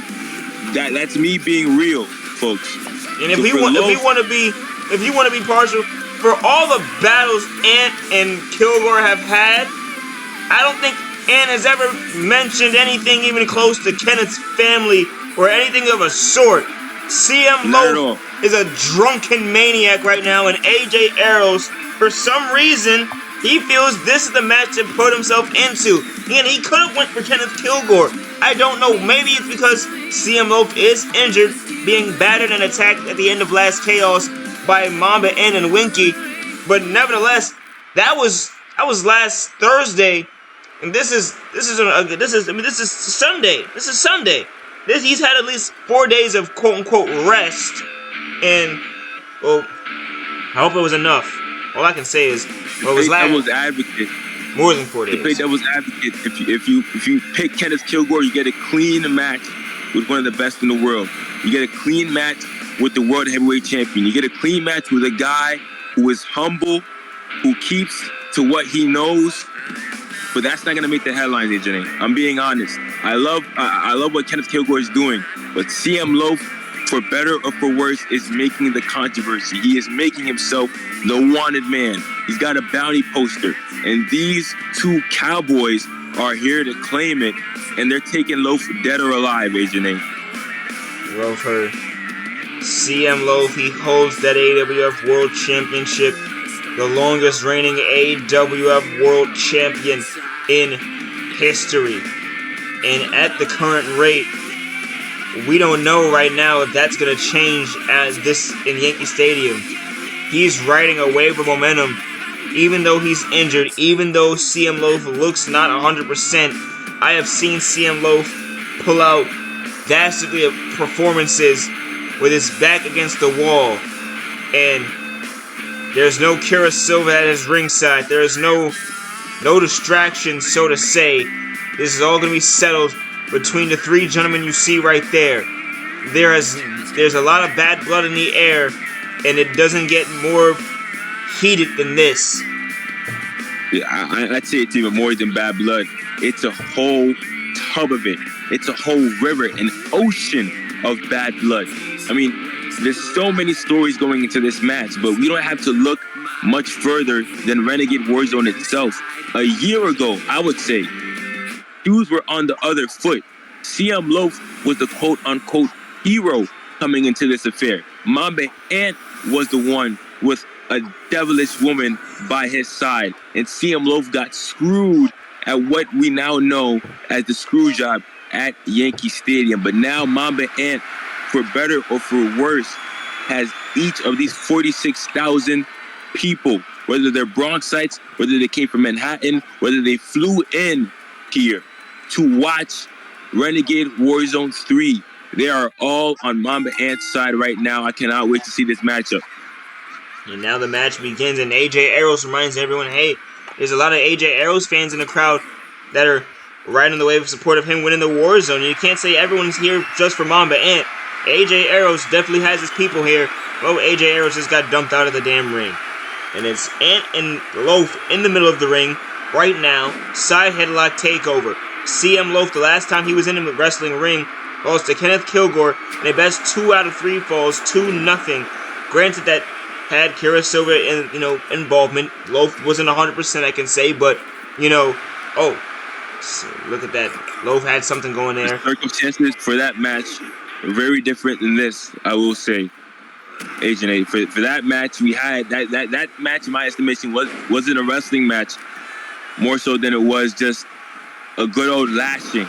A man teaching another man to keep his woman's name out of his mouth. But now, this is about championships. This is about a year ago. And Mamba Ant now a kick right to the forehead. Look at this. Mamba Ant letting off weeks and months of aggression and frustration. AJ Arrows with a steel chair into the ring. It's disrupted. Tossed overhead by Mamba Ant. Steel chair. Rose up. We really haven't seen Mamba Ant tap into that dark place that he was in during his 193, his historic AWF Championship reign. But if AJ Arrows is meddling in his business. He has threatened AJ Arrows, and he has tried to force himself to go back into that mode. German suplex. Maybe AJ Arrows called his bluff because, back. Nice German suplex, and Ant lining up another one. And a German onto the ladder. That one caught some more of the metal. It was, TJ leaving Mamba Ant's side to go to Ruination because Ant, for a while, wouldn't bring back that dark place, that killer that TJ wanted to see. Ant simply refused to it, even when he tried. So, maybe simply so, nobody believes that Mamba Ant is a guy that walks with us anymore. Maybe CM Loaf, one of those people included, as Loaf puts Ant into the corner, catches an elbow. AJ Arrows tears shit. You cannot unlearn that. That's not something that just dissipates, that just disappears out of thin air. It's innate in Mamba Ant. What I'm saying is, the deeper this match goes, the more AJ Arrows shows that he can hang with two of the top guys in the AWF. Mamba Ant is going to have to be pushed to do something he might regret to AJ Arrows or even CM Loaf for that matter. And here, on this day, we've seen a new Renegade champion crowned in the likes of Mantis, the longest reigning Renegade champion of our time, now dethroned. And now, oh man, CM Loaf, back breaker right there. And now, potentially the longest reigning AWF champion could face the same fate. CM Loaf does not have to take the pinfall in this matchup in order to lose. Here. And that is a caveat. That is the one thing about three-way matches that are so dangerous. You could be outside of the ring. You could be a mile away from the ring. As long as there is decision made in the matchup, and you lose your championship. It affects you. And interestingly enough, targeting CM Loaf. Oh my goodness! What a Hurricane Rana! It's like his tailbone, his lower back, just grazed the tip of that ladder. That was a nasty landing. CM Loaf down while Mamba Ant and AJ Arrows fight in the ring. Several right hands. CM Loaf back to his feet. Loaf into the corner. Mamba Ant. We've seen this out of him before in these kinds of matches. This is big time. And he's gonna do it again here in Yankee Stadium. 2 men over the shoulders. Attitude adjustment. I don't think everyone understands the absolute strength that takes. And now off the ropes, Mamba Ant going a little 5-knuckle shuffle. Ant singling out CM Loaf still. Oh, no. He's going after AJ Arrows. He's going after AJ Arrows with a curb stomp onto the remains of the table handle. Loaf, he's next. Another curb stomp. Hook of the leg down for the AWF World Championship. No! High octane situation. Couple of curb stops delivered. Now, Mamba Ant almost face first to the steel chair. I think he caught Loaf's chest or abdomen area. And here, in comes to the rings is AJ Arrows with a new table. Arrows lining up something, lining up Ant Ant is in the line of fire. He's gonna get trouble first. Ran with a shoulder block. Arrows, Loaf, dead center, middle of the ring. Now, Arrows up and down goes Loaf. Goodness! Mr. Driver interrupted immediately by Mamba Ant. And this is a co-main event. That's a car crash of all proportions. And sunset flip powerbomb ringside. Arrows to his feet, thrown away. Goodness, nice baseball slide. And picking up AJ Arrows. Several right hands. Arrows caught between Ant and Loaf and back into the ring. 8-time world champion Fighting off Loaf and Arrows. Wow, nice slap to the back of the head, disrespectfully so, I'd say. Ant, yet again, throwing Arrows and Loaf into the corner. He's gonna go for 2. This is greed. This is the greed they talk about in the Bible. This is the greed they talk about in the Bible. This is also the kind of fight they talk about in the Bible. And now the kind of proportions. Oh, both gentlemen, CM Loaf and Arrows, stopping their momentum. And Arrows grabbed by Loaf and Ant choke slam. We got a little Bread Killers reunion. A Bread Killers reunion here in this triple threat. But Ant maybe just sparing and curving Arrows away from the fire, stopping the mandible claw. That reunion cut shorter than the Full House one. No, into a back. Oh my goodness, right onto the steel chair. Up, down, spine buster. CM Loaf. A man down. In for a right through the flaming table. Arrows trying to get away. Here's Ant missing the target. Arrows stop sign doesn't hardly connects. Arrows try to something of his own. CM Loaf. Now here's AJ Arrows, goes up, goes down. Up, spine buster near our announce table. Ant to his feet. Northern Lights suplex. With a beautiful bridge at that. And the steel. CM Loaf trying to get involved. The steel chair. Loaf getting playback. It was Winky that has CM Loaf in his current state bandaged and wrapped up as of right now. Look at this, CM Loaf. Sister Abigail onto the chair! It's just seemingly out of nowhere, too. Right hand to Arrows afterwards. Loaf picked up, tossed suplex. He lands onto the stop sign. Mamba tossing. Absolutely dominant. Goodness. Now Loaf. Mamba Ant back into the ring. And we talked about Mamba Ant towards Loaf. Mamba Ant and his feelings towards Loaf. What if Loaf, what satisfaction will he get from pinning Mamba Ant right here now? Will it prove that he's right? I guess we'll have to wait for another time. And here, AJ Arrows catches a snap suplex on CM Loaf. Out of the ring goes Loaf. Arrows and Ant in the middle of the ring. And now Ant, will he bring that back? What? RKO! It doesn't matter. It doesn't matter where that came from. 2 for the championship. Nearly. And at a loss for words. Very close. Does a flip. Another flip. CM Loaf over the head. Over the body of Arrows.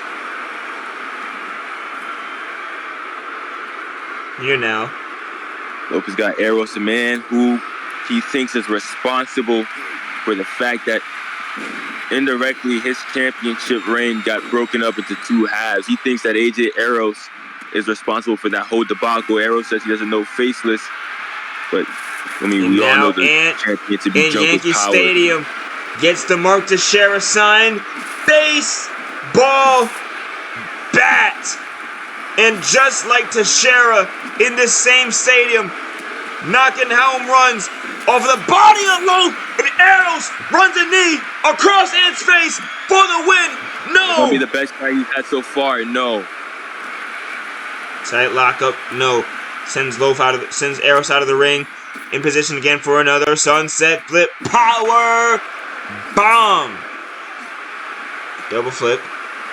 And Mamba Ant with a cartwheel. AJ Arrows back up. CM Loaf gets a weapon. A steel chair. Loaf. Ant isn't looking. Swipe to the face. Another one. Big chop. Loaf goes down. Arrows into the ring. Steel chair to the head. No, he misses it. Springboard. Nice drop kick. Loaf gets it. But Ant is back up. One chop to CM Loaf. An uppercut even. Arrows Mexican just says, I don't need the help. Try to go for a power slam of his. Turns around the Rana. And crossbody. Ant and CM Loaf. Oh, no. Ant doesn't go for Loaf. He goes for AJ Arrows. Hit across the back. That might be temper that I was talking about earlier. The fact that AJ Arrows is in this match in the first place might be grinding Mamba Ant's gears with that DDT. And now, Ant has Loaf in sight. Running knee. Knee goes out of the ring. AJ Arrows into the corner. No, AJ Arrows hoisted up. Ant with one right hand. Going for that Hurricane Rana, maybe. No, he's not. Firmly, I can say that's not a Hurricane Rana. That's not a Hurricane Rana. Oh my goodness. Kamikaze, if I've ever seen one. CM Loaf in hot pursuit, taking it to share a bat. And Arrows back up, fires up. And in the ring having a blast while CM Loaf. That is years off your life. I don't care how jovial you are. That outside superplex. No! Yeah, low blow. Ants got the title shot this way.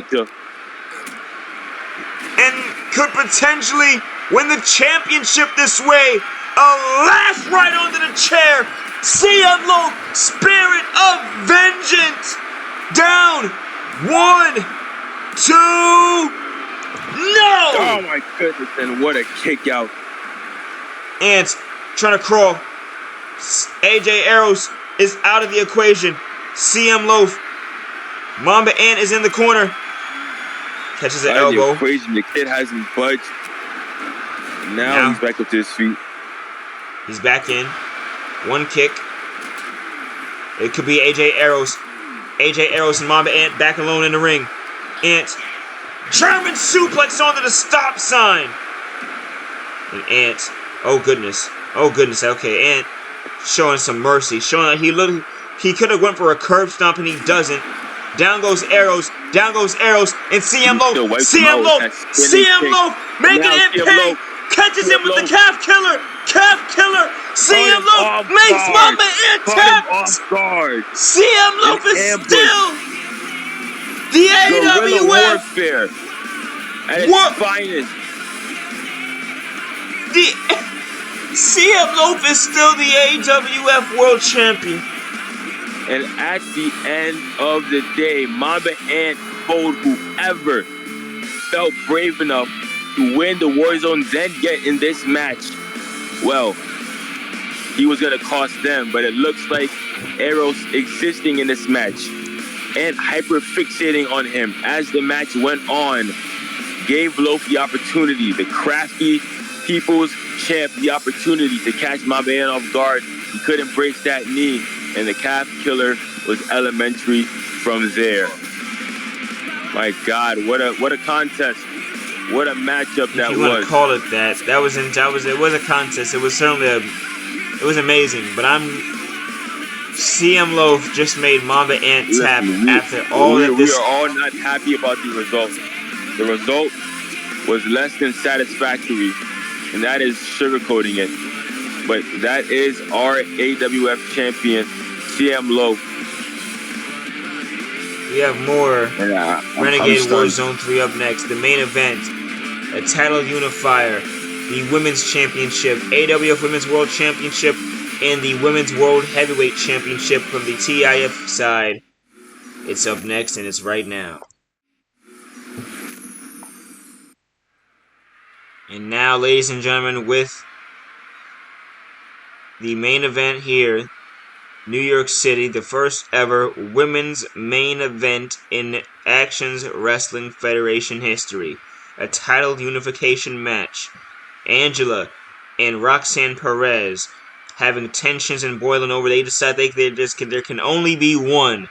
And so the Dragon and Miss B crafted together the first women's Renegade Warzone. We've had the women's Rumble, 2 of them even, but now this is the first ever Women's Renegade Warzone. This means, and now again, the winner of this Warzone, the winner of this match, K and everyone at home, will be the women's champion, the undisputed women's champion at the end of the day. And here, number one, the mother, the matriarch, who you call the original of it all, Tamika Brown. What a distinction that is, to be the first ever undisputed women's champion. I mean, that is, I mean, we have a long line of women, and a long line of women who are excellent here in the Action Wrestling Federation, but none of them have gotten the chance to call themselves undisputed. The same as TIF. So we'll see who has the gas tank. Tamika Brown, the first entrant in this matchup. We know she's rocking tough around the edges, just coming out of a retirement, or I guess you could call it a hiatus. And so now, she's looking to shake more and more the ring rust off. At number two, the Pebble in Yankee Stadium. I believe this is your Yankee Stadium debut, K.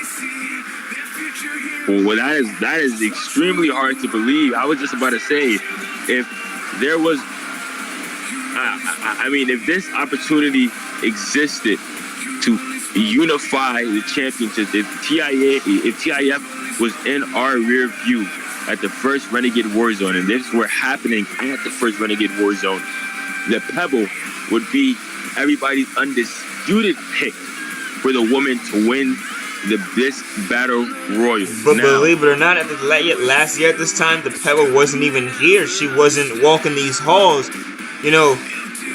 And that void in the women's division certainly did exist for quite some time. But the Pebble kind of came back just in the nick of time. It's kind of, even in her slump, a lot of even the kids have kind of gotten disrespectful, calling her, liking her to Celtics Shaq, Agent K. And I do think that these young fans being disrespectful to a legend in the AWF, because she is much more than just an old dog in the yard, and she is much more agile, much more equipped than a Celtics Shaq. Number 1 and 2 are in the ring. Winner of this Warzone, first undisputed champion, and for the Pebble, that would make her a 4-time women's world champion. It would get her back in first place, K.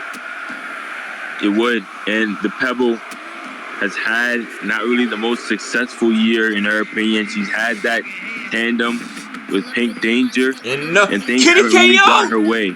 She's back! But now, she's starting out season 3 hot. And Kitty KO back in, and she's here making her return, and it's in Yankee Stadium. What better place to be? KO takes Brown into the corner. Low section shot to the Pebble.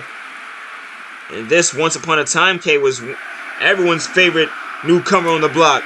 KO catches a chop. Reverse around. Kitty KO into the corner. Now, Lilith back in as well. A wild card. She's so unpredictable, mostly because she doesn't even know what she's about to do herself.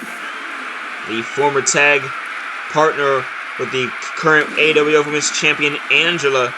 And if, you know, things happen their way, she'll be facing her down the line. And Tamika Brown finding her momentum right now, and the Pebble is going to sever all of that off. Now, nice. Strong word. Faked out into the DDT. Ash into the Renegade Warzone. And she slides in with a confident stride. Catches a back suplex again from Tamika Brown and into the leg drop. And now, Tamika Brown with a big, I can't even call that a choke slam. He's more just toss the young lady. Now all around, we are here. In comes the next Bianca Belair. And that is Rumble Experience running down the aisle and running at a quickened pace, let me tell you. Bianca Belair is one of the fastest competitors I've ever seen in a wrestling ring. And one of the best in modern women's wrestling. No doubt about that. Bianca Belair is a natural gifted athlete. But the way she's been able to move those athletics to professional wrestling has been nothing short of amazing. All right hand. Kitty KO back into the ring. Number 7. Thunder Jade of Brooklyn, New York, being embraced. The Thunder Dungeon has arrived. The Thunder Dungeon itself, obviously modeled after Bret Hart's Hart Dungeon. The nice update is paying homage, but it has the same values and the same rules. Professional wrestling excellence breeds out of that academy, the Thunder Dungeon. No way! Did the Pebble just curb stomp? No. Thunder Jade, the Pebble, going off right now. And here comes Lil Kim. The other half of the women's tag champs, held by Ash. Both tag partners into the ring. I'm not saying that she cannot win this, but I don't know, for someone who is so new to wrestling, a stipulation like this can only mess you up because you've got no clue what to look out for, who the hell to trust. It's every woman for herself. Well, Kim knows better than anyone. There's no one to trust. And here, Tamika Brown nearly and narrowly taking out Kitty KO. She stays in the ring. Brown catches a chop and planted into the mat. Ash, down goes Kim. Thunder Jade nearly taking out Lilith. Back down. In this main event here in Yankee Stadium, 46,000 plus sold out here. Watching these ladies go at it. Here now. Brown nearly taken out. Belair is down. Oh, Lilith with a hell of a kick. Waiting the arrival of number 9. While the Pebble almost took out Bianca. Uppercut. Kitty KO. DDT. Look at Lilith. Look at the Lil Kim wrestling down Thunder Jade. Even is somewhat traditional. This has been a great Renegade Warzone, and I'm glad that we're topping it off with the best women across both companies to determine who is the best woman nearly taken out by KO. Company. Clothesline to Thunder Jade. She didn't want to go down. She does. The Pebble pile driving Ash. The Pebble, the longest tenured member of the AWF roster in this current Warzone, K. And that's a long tenure. Of course, her hiatus means something. But a lot of these women wouldn't be here right now. A lot of these women wouldn't know the format, the formula to be a champion, if not for the Pebble. And the Pebble with the 3 world titles. Kitty KO getting nearly taken out on a double Russian leg sweep from Lilith and Belair. They work together, and now they work against each other. Belair thrown into the corner. Lilith catches an elbow. Kitty KO. Down here is Thunder Jade. Cradling with a pile driver. Dear Lord Almighty. Kitty KO is down and out, while Bianca Belair hoists Lilith up. And she is going to just simply unceremoniously dump her out of the ring. Lil Kim picked up and choke slammed by Tamika Brown. Tamika Brown almost picks up Ash. Pile driver. Tamika Brown is taking control right now with this momentum. Snap suplex. KO. Picked up by Brown. And another choke slam. Sasha Belair almost caught a Michinoku Gyro DDT instead. Craftiness of Belair on display. Thunder Jade clinging on for dear life. She stays in. Kim has Jade. Brown walking over to Kitty KO. Kim is unable to finish. While Brown. KO lasting in this match for quite some time now. One kick. Jade kicking the hell out of Kim. And KO stays in. Down to 2. Oleana! Oleana! Into the ring! And the former 2-time Women's World Champion, picked up by the EST and Rose planted. She's had a lot of championship success, Asian A, a lot, especially for a woman as young as her. But this Renegade Warzone, I think the pressure might be a bit too much she can handle. If she wins the Warzone, she'll have to oh, excuse me, this is for the Undisputed Championships. But then she'll have to face both the ire of TIF and the AWF Women's Division. I mean, that I think is unprecedented. And there, the Women's Division most certainly so is. And now Kim almost taken out by the Pebble and Ash to save the day.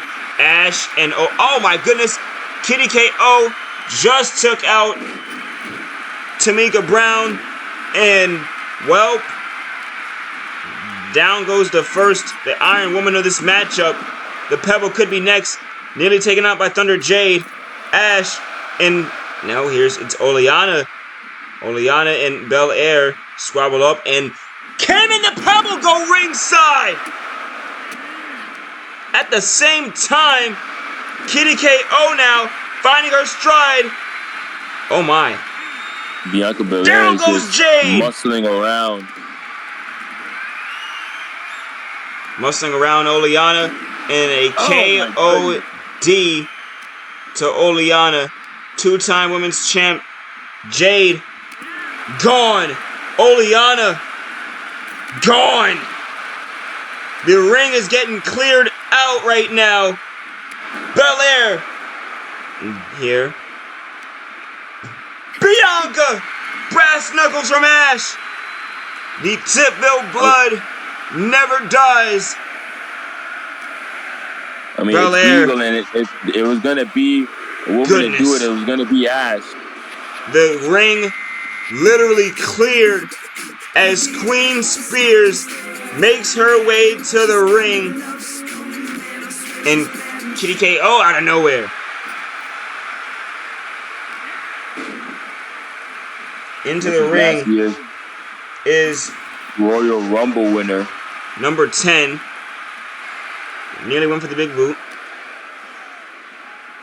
So she knows a thing or two about Battle Royals, but it's not the Renegade Warzone. It's not this environment. It's not Yankee Stadium.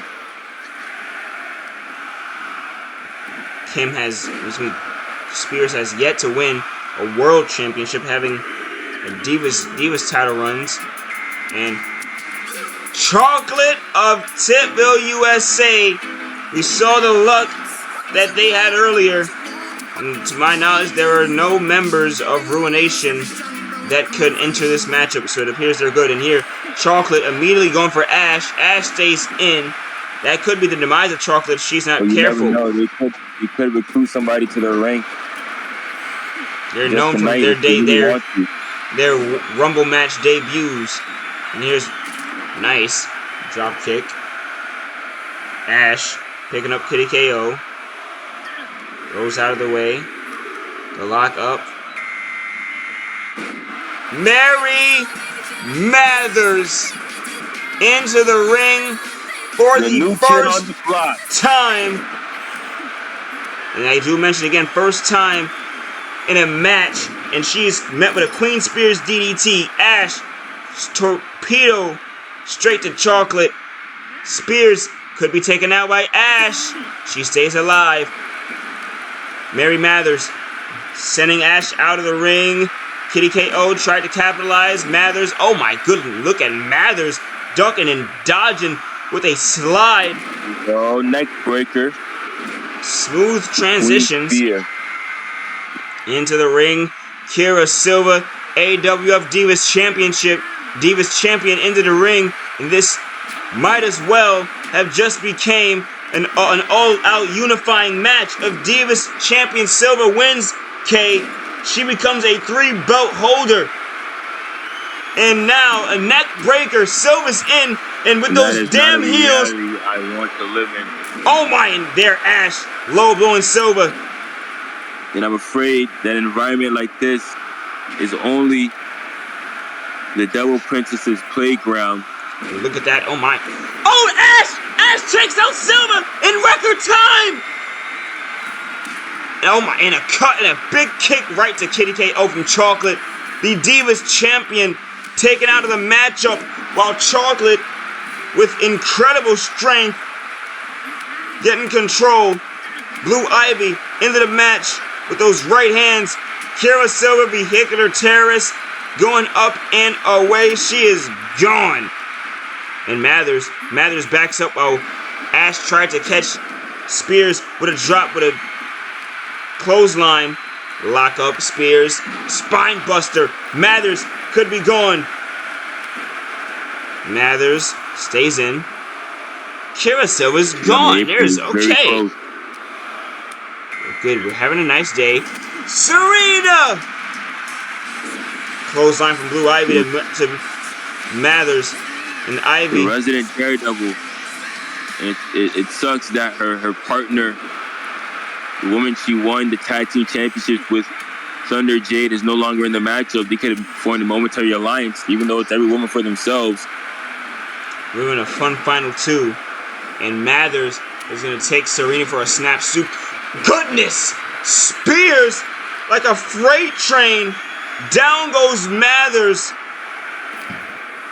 And plants it. Is a very powerful woman. Through the mat. Mathers is still in. Kitty KO grabbing up on Spears. Deborah Quinn making her return. And Quinn into the matchup. Spear. Nice.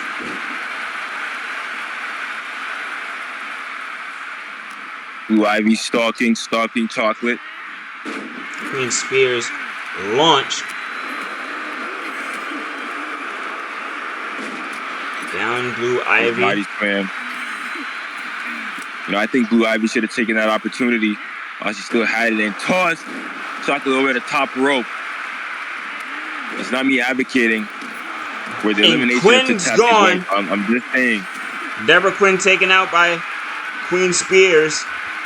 Mary Mathers back body drop to Blue Ivy. And a hell of a neck breaker. Nice, following it up by Mathers. He's absolutely towering over all the ladies in his matchup. She is a freak of nature, a freak athlete. Oh my goodness, and she just went low. Went super low. And Mathers is going to take Ash out of the equation. And that's a good deal of eliminations for a quote-unquote rookie. But the physicality sometimes is something that you just can't match. And in the women's case, it looks like Mary Mathers is definitely benefiting from that advantage. Unifier out the ring, out of the back and into the ring, number 17 of this Renegade Warzone. This main event slowly and surely getting closer to the end. Destructo Disc Cutter, Mathers to Vice. And as we get closer to the end, we are getting closer to the champions coming out. And closer, K, again to an undisputed women's champion. And if you imagine, if you're the champ heading into this one, you got two things on your mind. Not only do you need to eliminate the other champ, you need to try and keep yours intact. Just imagine if someone were to throw you over the top rope while you're trying to become a double champ. I mean, the stakes are very high. And Univice nearly taken out by Mary Mathers. Back into the ring. Mathers, a right hand. The wrap around and a neck breaker. Chocolate has Spears in the corner. Down to 1. And incoming Starfire. You know, and recently been mulling on deciding if she's going to get in the commentary booth or not. And now, well, Starfire slides into the ring. And, well, clearly happy being a pro wrestler. Tagging up with Univice recently. But in this setting, it's every woman for herself. And Vice with amazing offense right here. Following it up and trying to take Starfire out of the ring. Arms are hooked. Oh my goodness, chocolate. Down goes Mathers. And a storm break on Mary Mathers. Twist of fate. Reverse twist of fate. Onto Chocolate. No. Rhea Ripley. Eradicator. Back for the first time in ages. This is just. And she is in this ring. Physical. This is getting more and more brutal by the time this match progresses. Spears steps in after Vice almost took her out. Rhea Ripley has just entered the Renegade Warzone. And you know she has her relations with the AWF. But she has never claimed title belt gold. Been close to the title belt scene. Money in the Bank matches. But never this close. And now, Winky! And goodness. Oh, brother. What are you saying no brother to her for? What did she do to you? And Starfire back into the ring. Down. Spears has Univice. And power. Oh my goodness. Out of the ring. Went for the suplex on a Ripley. Winky is down. Serena getting hoisted up by Chocolate. Power bombed! Mary Mathers skins the cat. She's still in. Somehow, some way. While Ripley goes after Starfire. Wow, the strength of Chocolate is uncanny. Reminds me of Jae Anoai, and even though Tidville USA may not like to hear that, her strength for a woman her size is ridiculous. And Serena, battered, leg drops all around. Big popping kick from Starfire to Mathers. And Winky catches a crossbody. Serena catches another power bomb. Off the rope, Spears nearly thrown out of the ring. And the longest reigning competitor in this matchup is Queen Spears from number 10. This Warzone has not been friendly to the competitors. And Mystery making her way to the ring. In she comes. Sidewalk slam to Ripley. Starfire and Chocolate having a face-off. Chocolate reaching over, grabbing up on... Oh, man. She got a mind. What's Chocolate got a mind? Looks like a power driver. Oh, never mind. Another Stormbreaker. Winky. A lot of the way by Mathers.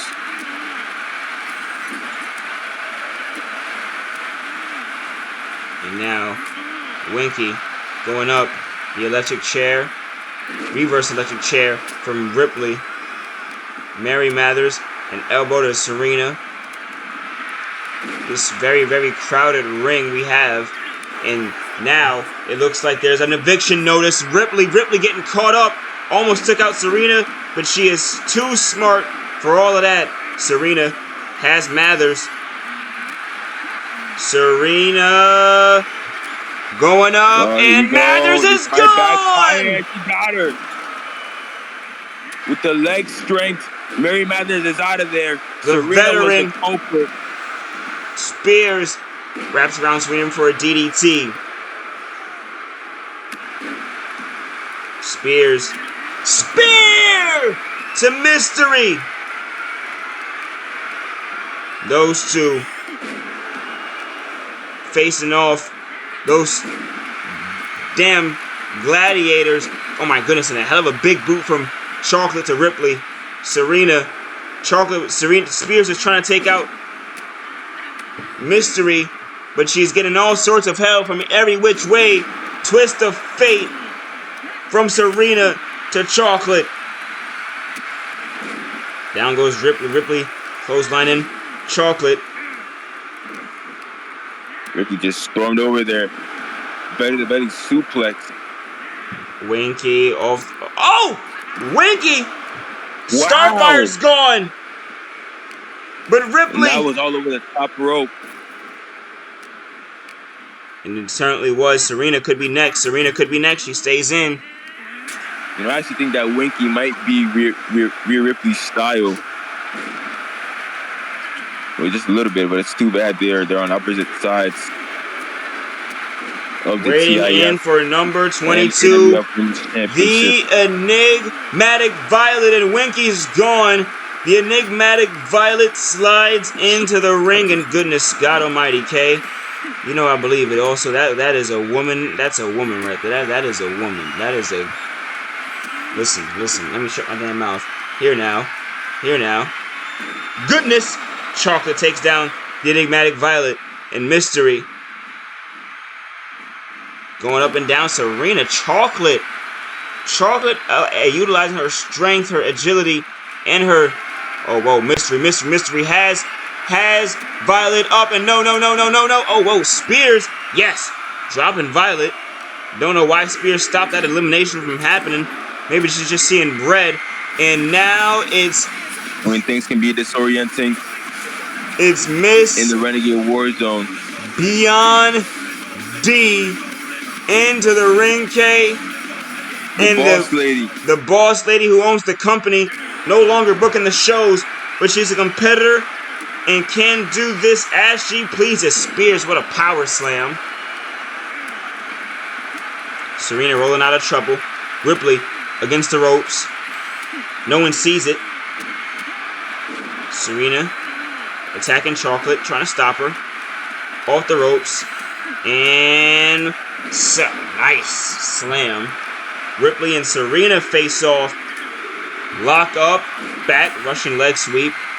And out it's Quinn. Violet absolutely piecing up. Oh, Miss Beyond D. Finished off with that white noise. And now going after Ripley. Goodness! Look at how she's just stood 10 toes with Rhea Ripley.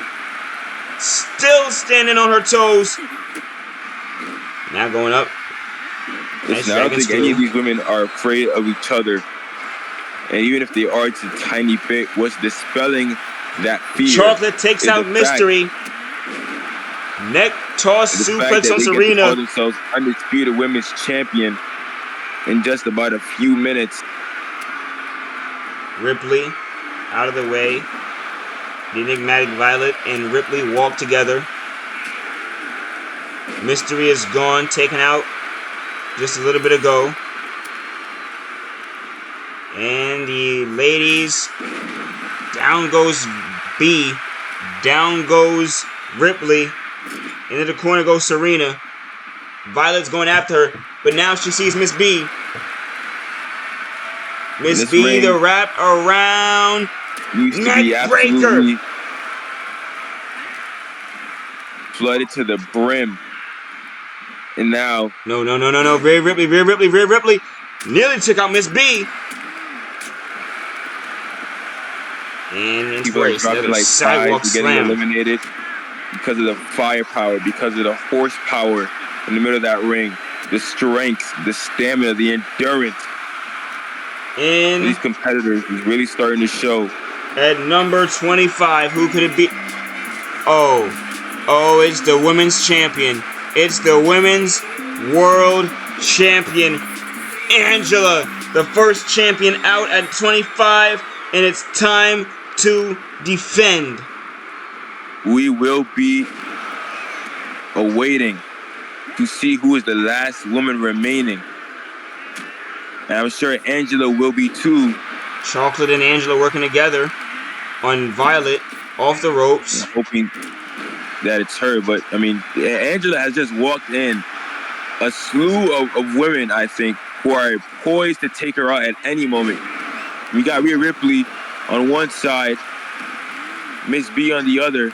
Queen Spears was always giving Angela trouble, whether in the locker room or in the ring. Spears choke slamming Angela. Mindset. Quinn could be gone, but dropkick by Angela. Several potential eliminations. Hell of a neck breaker for Angela. Is just so explosive and, you know, coming in rather quote-unquote green, as you can say. And Ripley's gone! Ripley's gone! And there goes Ripley. German suplex from Quinn. Violet. Oh my. Serena. Nearly taken out by this one. Saves herself. Miss B. In the Summer's Heat wrestling in that suit. Angela pump handle. Awaiting number 26 now. Miss B could be gone. And almost her former tag partner to do it. Here, Quinn and Miss B against each other. Chocolate takes care of B. Angela has Queen Spears up in on the top turnbuckle, middle rope, high enough. Chocolate has Miss B in the corner. Welcome to prime time off the rope. Miss B is gone. Now Angela to her feet goes Spears. And Spears is gone.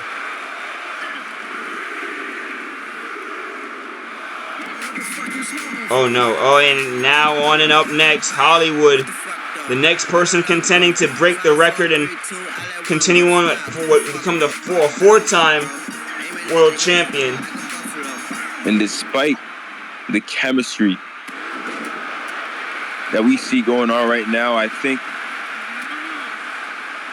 that these women are getting a bit fatigued. That the cracks are starting to show. Spears, back body drop on Angela. Hollywood being the freshest here, and now her former tag partner behind her. She doesn't see her. Serena stays in, staying alive. Chocolate, the strength on Angela displayed. Hollywood has... Serena's got a kick to the gut. Hollywood delivering that swinging DDT face first. Burr 27. Who the hell is this? Who the hell is Lazarus? Lazarus, the screen doing a little glitchy doohickey here. The same as with Jae Anoai. I mean, was it her that talked to Deuce, not Jae Anoai? I mean, what the hell is going on here? And now she's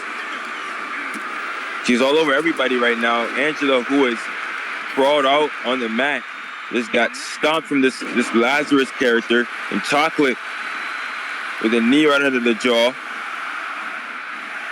This is at number 27. And now, who could be on and up next? Number 28 is on the way. The enigmatic Violet trying to stay alive, while Hollywood trying to cling on to. And here comes Roxanne Perez. Both women's champions are in. Violet is gone. Violet taken out by Serena and Hollywood. Here now, Lazarus fighting with Chocolate. The two women's world champions work together on Hollywood. Isn't that a sight to behold? Well, I mean, if you know you got an enemy that is in danger, both women recognize that, so that's why both women did what they did. Hollywood could easily be one champion of either TIF or AWF. And she has real potential to be both. Hollywood. Oh, a backpack stunner from Lazarus. I don't even know why she's here, honestly. We've never seen this person before. There's no rumors about her signing, nor what she does, or whether she's from TIF, I don't know. But obviously, he has been allowed to compete. Rightly so. That elbow right to the top of Roxanne Perez's head. That was number Stunning 28. Who could be number 29? 29 in next. Jaden! Former Divas champion. Serena clinging on for dear life. Hollywood on Angela. Chocolate in trouble. Chocolate in trouble. Lazarus breaking up and Serena dumps out Serena. You know. Lock up between the champs now. Roxanne Perez with a huge right hand. And Hollywood. Oh my goodness, she almost went over the top rope with that monkey flip. And Jaden, Roxanne Perez, two similar styles. Roxanne Perez with the wheelbarrow, sunset flip. Man, this girl is creative, and this here is Charlotte Flair, the winningest woman of all women, into the ring, co-general manager of Chaos, and now potentially, oh my goodness, and Angela lets her know how she feels with a welcome to prime time immediately, number 30 into the war zone, and she is, well, ladies and gentlemen, all competitors are in. Lazarus curb stomping Hollywood out of nowhere. Here's Jaden pulling on the hair. Roxanne, Flair, Hollywood. Oh man. Lazarus picking up Hollywood. And a hell of a kick from Jaden to Perez. Hollywood is an absolute fighter. Look at this military press. But still, Lazarus getting out of that. Angela says, not in my yard. And three straight kicks to Perez. Angela with these attitude adjustments. Giving shout out to her time in AK 170. And down. Chocolate could be going out, could be going out. Corner turnbuckle. Perez stops her. Charlotte Flair and Jaden having an exchange in the corner. Well, Jaden takes out the brass knuckles. Jaden is fighting with brass knuckles on. Out. Hollywood's gone. They're dwindling down now. Going up and down. Flair. I with a right hand. Both champions still in the matchup. AWF Women's Champion. Women's World Heavyweight Champion. And Angela just hit a powerbomb on Chocolate while walking Flair aside. Here in this main event, now, I feel. Unifying matchup for the Women's Championships. Champions Roxanne Perez, Women's World Heavyweight, and Angela, AWF Women's World Champion. And here is Jaden. Down goes Perez. Chocolate. Look, oh my goodness. And oh my. What a stomp to Roxanne Perez from Jaden. It's like an earthquake. And now out of the ring, Roxanne. Stopped by Angela is Jaden. Welcome to prime time. Angela. Not even going for Perez still. Lazarus.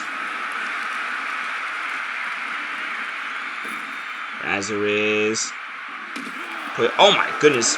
Bye-bye and bye-bye. Wait a minute. Out of the ring is Jaden. And Roxanne Perez is still in. Angela's still in. The original champs are still in their match to win. But the competition looks steep. You have a person who you don't know. Like you said, the winningest woman in Charlotte Flair. An absolute dog. And here, Angela tried to take out Roxanne Perez, but it backfired. and it could have backfired for Angela worse than it already did. Chocolate walking over Lazarus. Pop rocks! Pop These rocks! ropes are tricky like that. These ropes will get you. Lazarus. Pop rocks on Angela. Lazarus hoisted up by Chocolate, and Chocolate All she can do is just throw her trying over to the take out top rope Lazarus. after that huge And here in this sold-out Pop Yankee rock. Stadium, any one of these women could be the women's world champion. 46,000. Charlotte Flair takes out Lazarus with a spear, and Lazarus could be dead to rights. She's gone. Perez is gone. Perez is gone. Lazarus is gone. There's going to be a new women's world champion. One half of the new women's world champion, and then there were three. Angela, Flair, Chocolate. First women's main event, and Charlotte Flair. Oh no. Oh no. Oh no. Oh no. The co-general manager of Chaos, co-general manager of Chaos. Boils very, very quickly. Everyone in this stadium. She gotta do it. Yeah, she's got it locked in. The figure 8. Angela. What kind of damage did that do to the knees of Chocolate? I Shot guess to the we'll back. see in the closing moments of this matchup. And Flair clinging on for dear life. I don't know how Flair able to cling on, stay in the ring. Charlotte, She's Angela. got the genes of one of the best ever. That's how. Charlotte, in the face of Angela, attempting to push her off, is the women's world champion. Staying on, it's Chocolate in the backdrop. Angela fighting back, doing her best. Back in. Angela could be the sole undisputed champion, keeping one of her titles, or it's between Chocolate or Flair to get a new one. New champion crowned. Goes over the top ropes. Back suplex. Flair. And that's a tip for tat for tat. One woman makes a move, and another one does. Flair hanging Chocolate up on that top rope. And look at Charlotte now. No shortage of cockiness from the daughter of Ric Flair and a multi-time women's world champion. A dominant force in professional wrestling. But she just got absolutely spiked. Angela fighting back against Chocolate. This here, beautiful leg trap with the DDT. Charlotte Flair following up her strikes. Cut off by Chocolate. Flair. Kick. Midsection. Charlotte Flair. Pump handle X Factor. Chocolate. Stopped by Angela. You got an elbow to the gut for her troubles as Charlotte crawls into the corner trying to recoup. There's a lot of tension right now. My goodness, and we're going to have a new champion, Janae. Flair staying in the ring. We're going to have a new champion. It's between the co-GM of AWF Chaos, Charlotte Flair, or Chocolate of Tipville, USA. And right now, it looks like 1, 2, 3 count from Chocolate. That's it. She can do it. She can do goodness. Chocolate walking all along the body of Flair.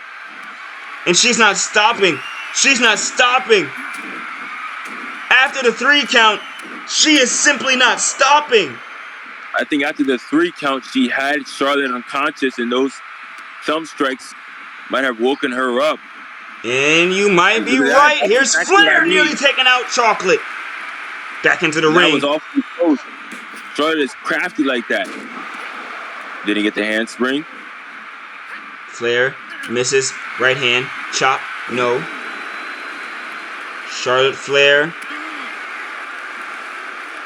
Here now. Several elbows.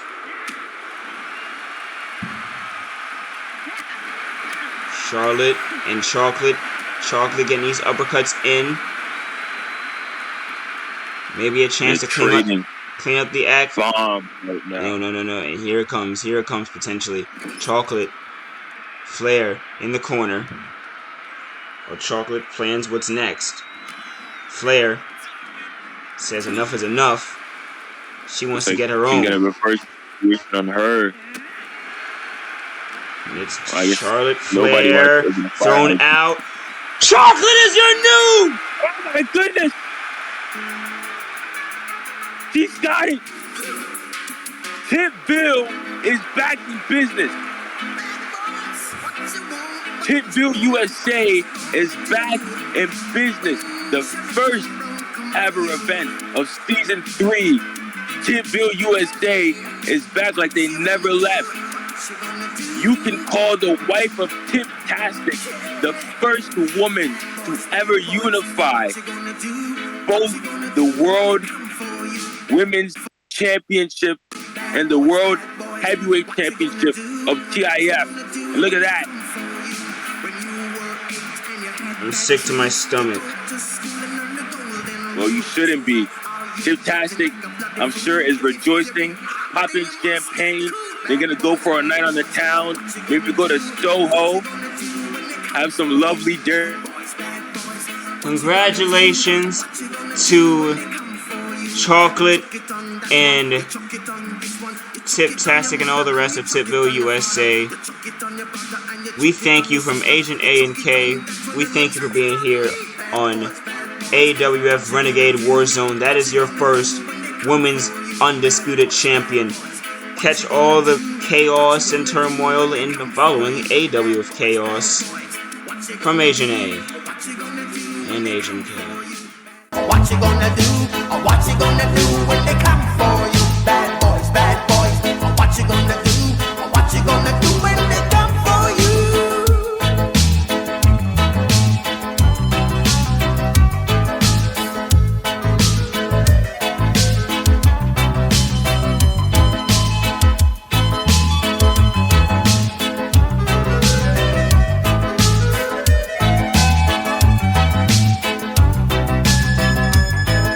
Why did you have to act so mean?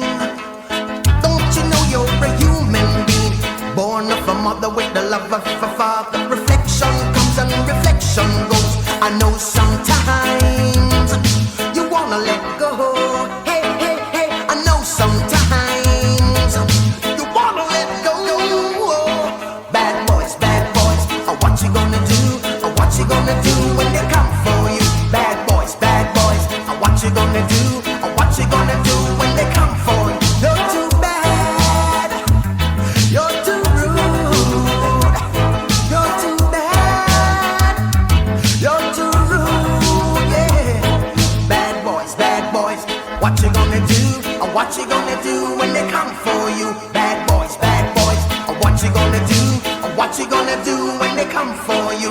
You chuck it on that one, you chuck it on this one, you chuck it on your mother and you chuck it on your father, you chuck it on your brother and you chuck it on your sister, you chuck it on that one and you chuck it on me. Bad boys, what you gonna do?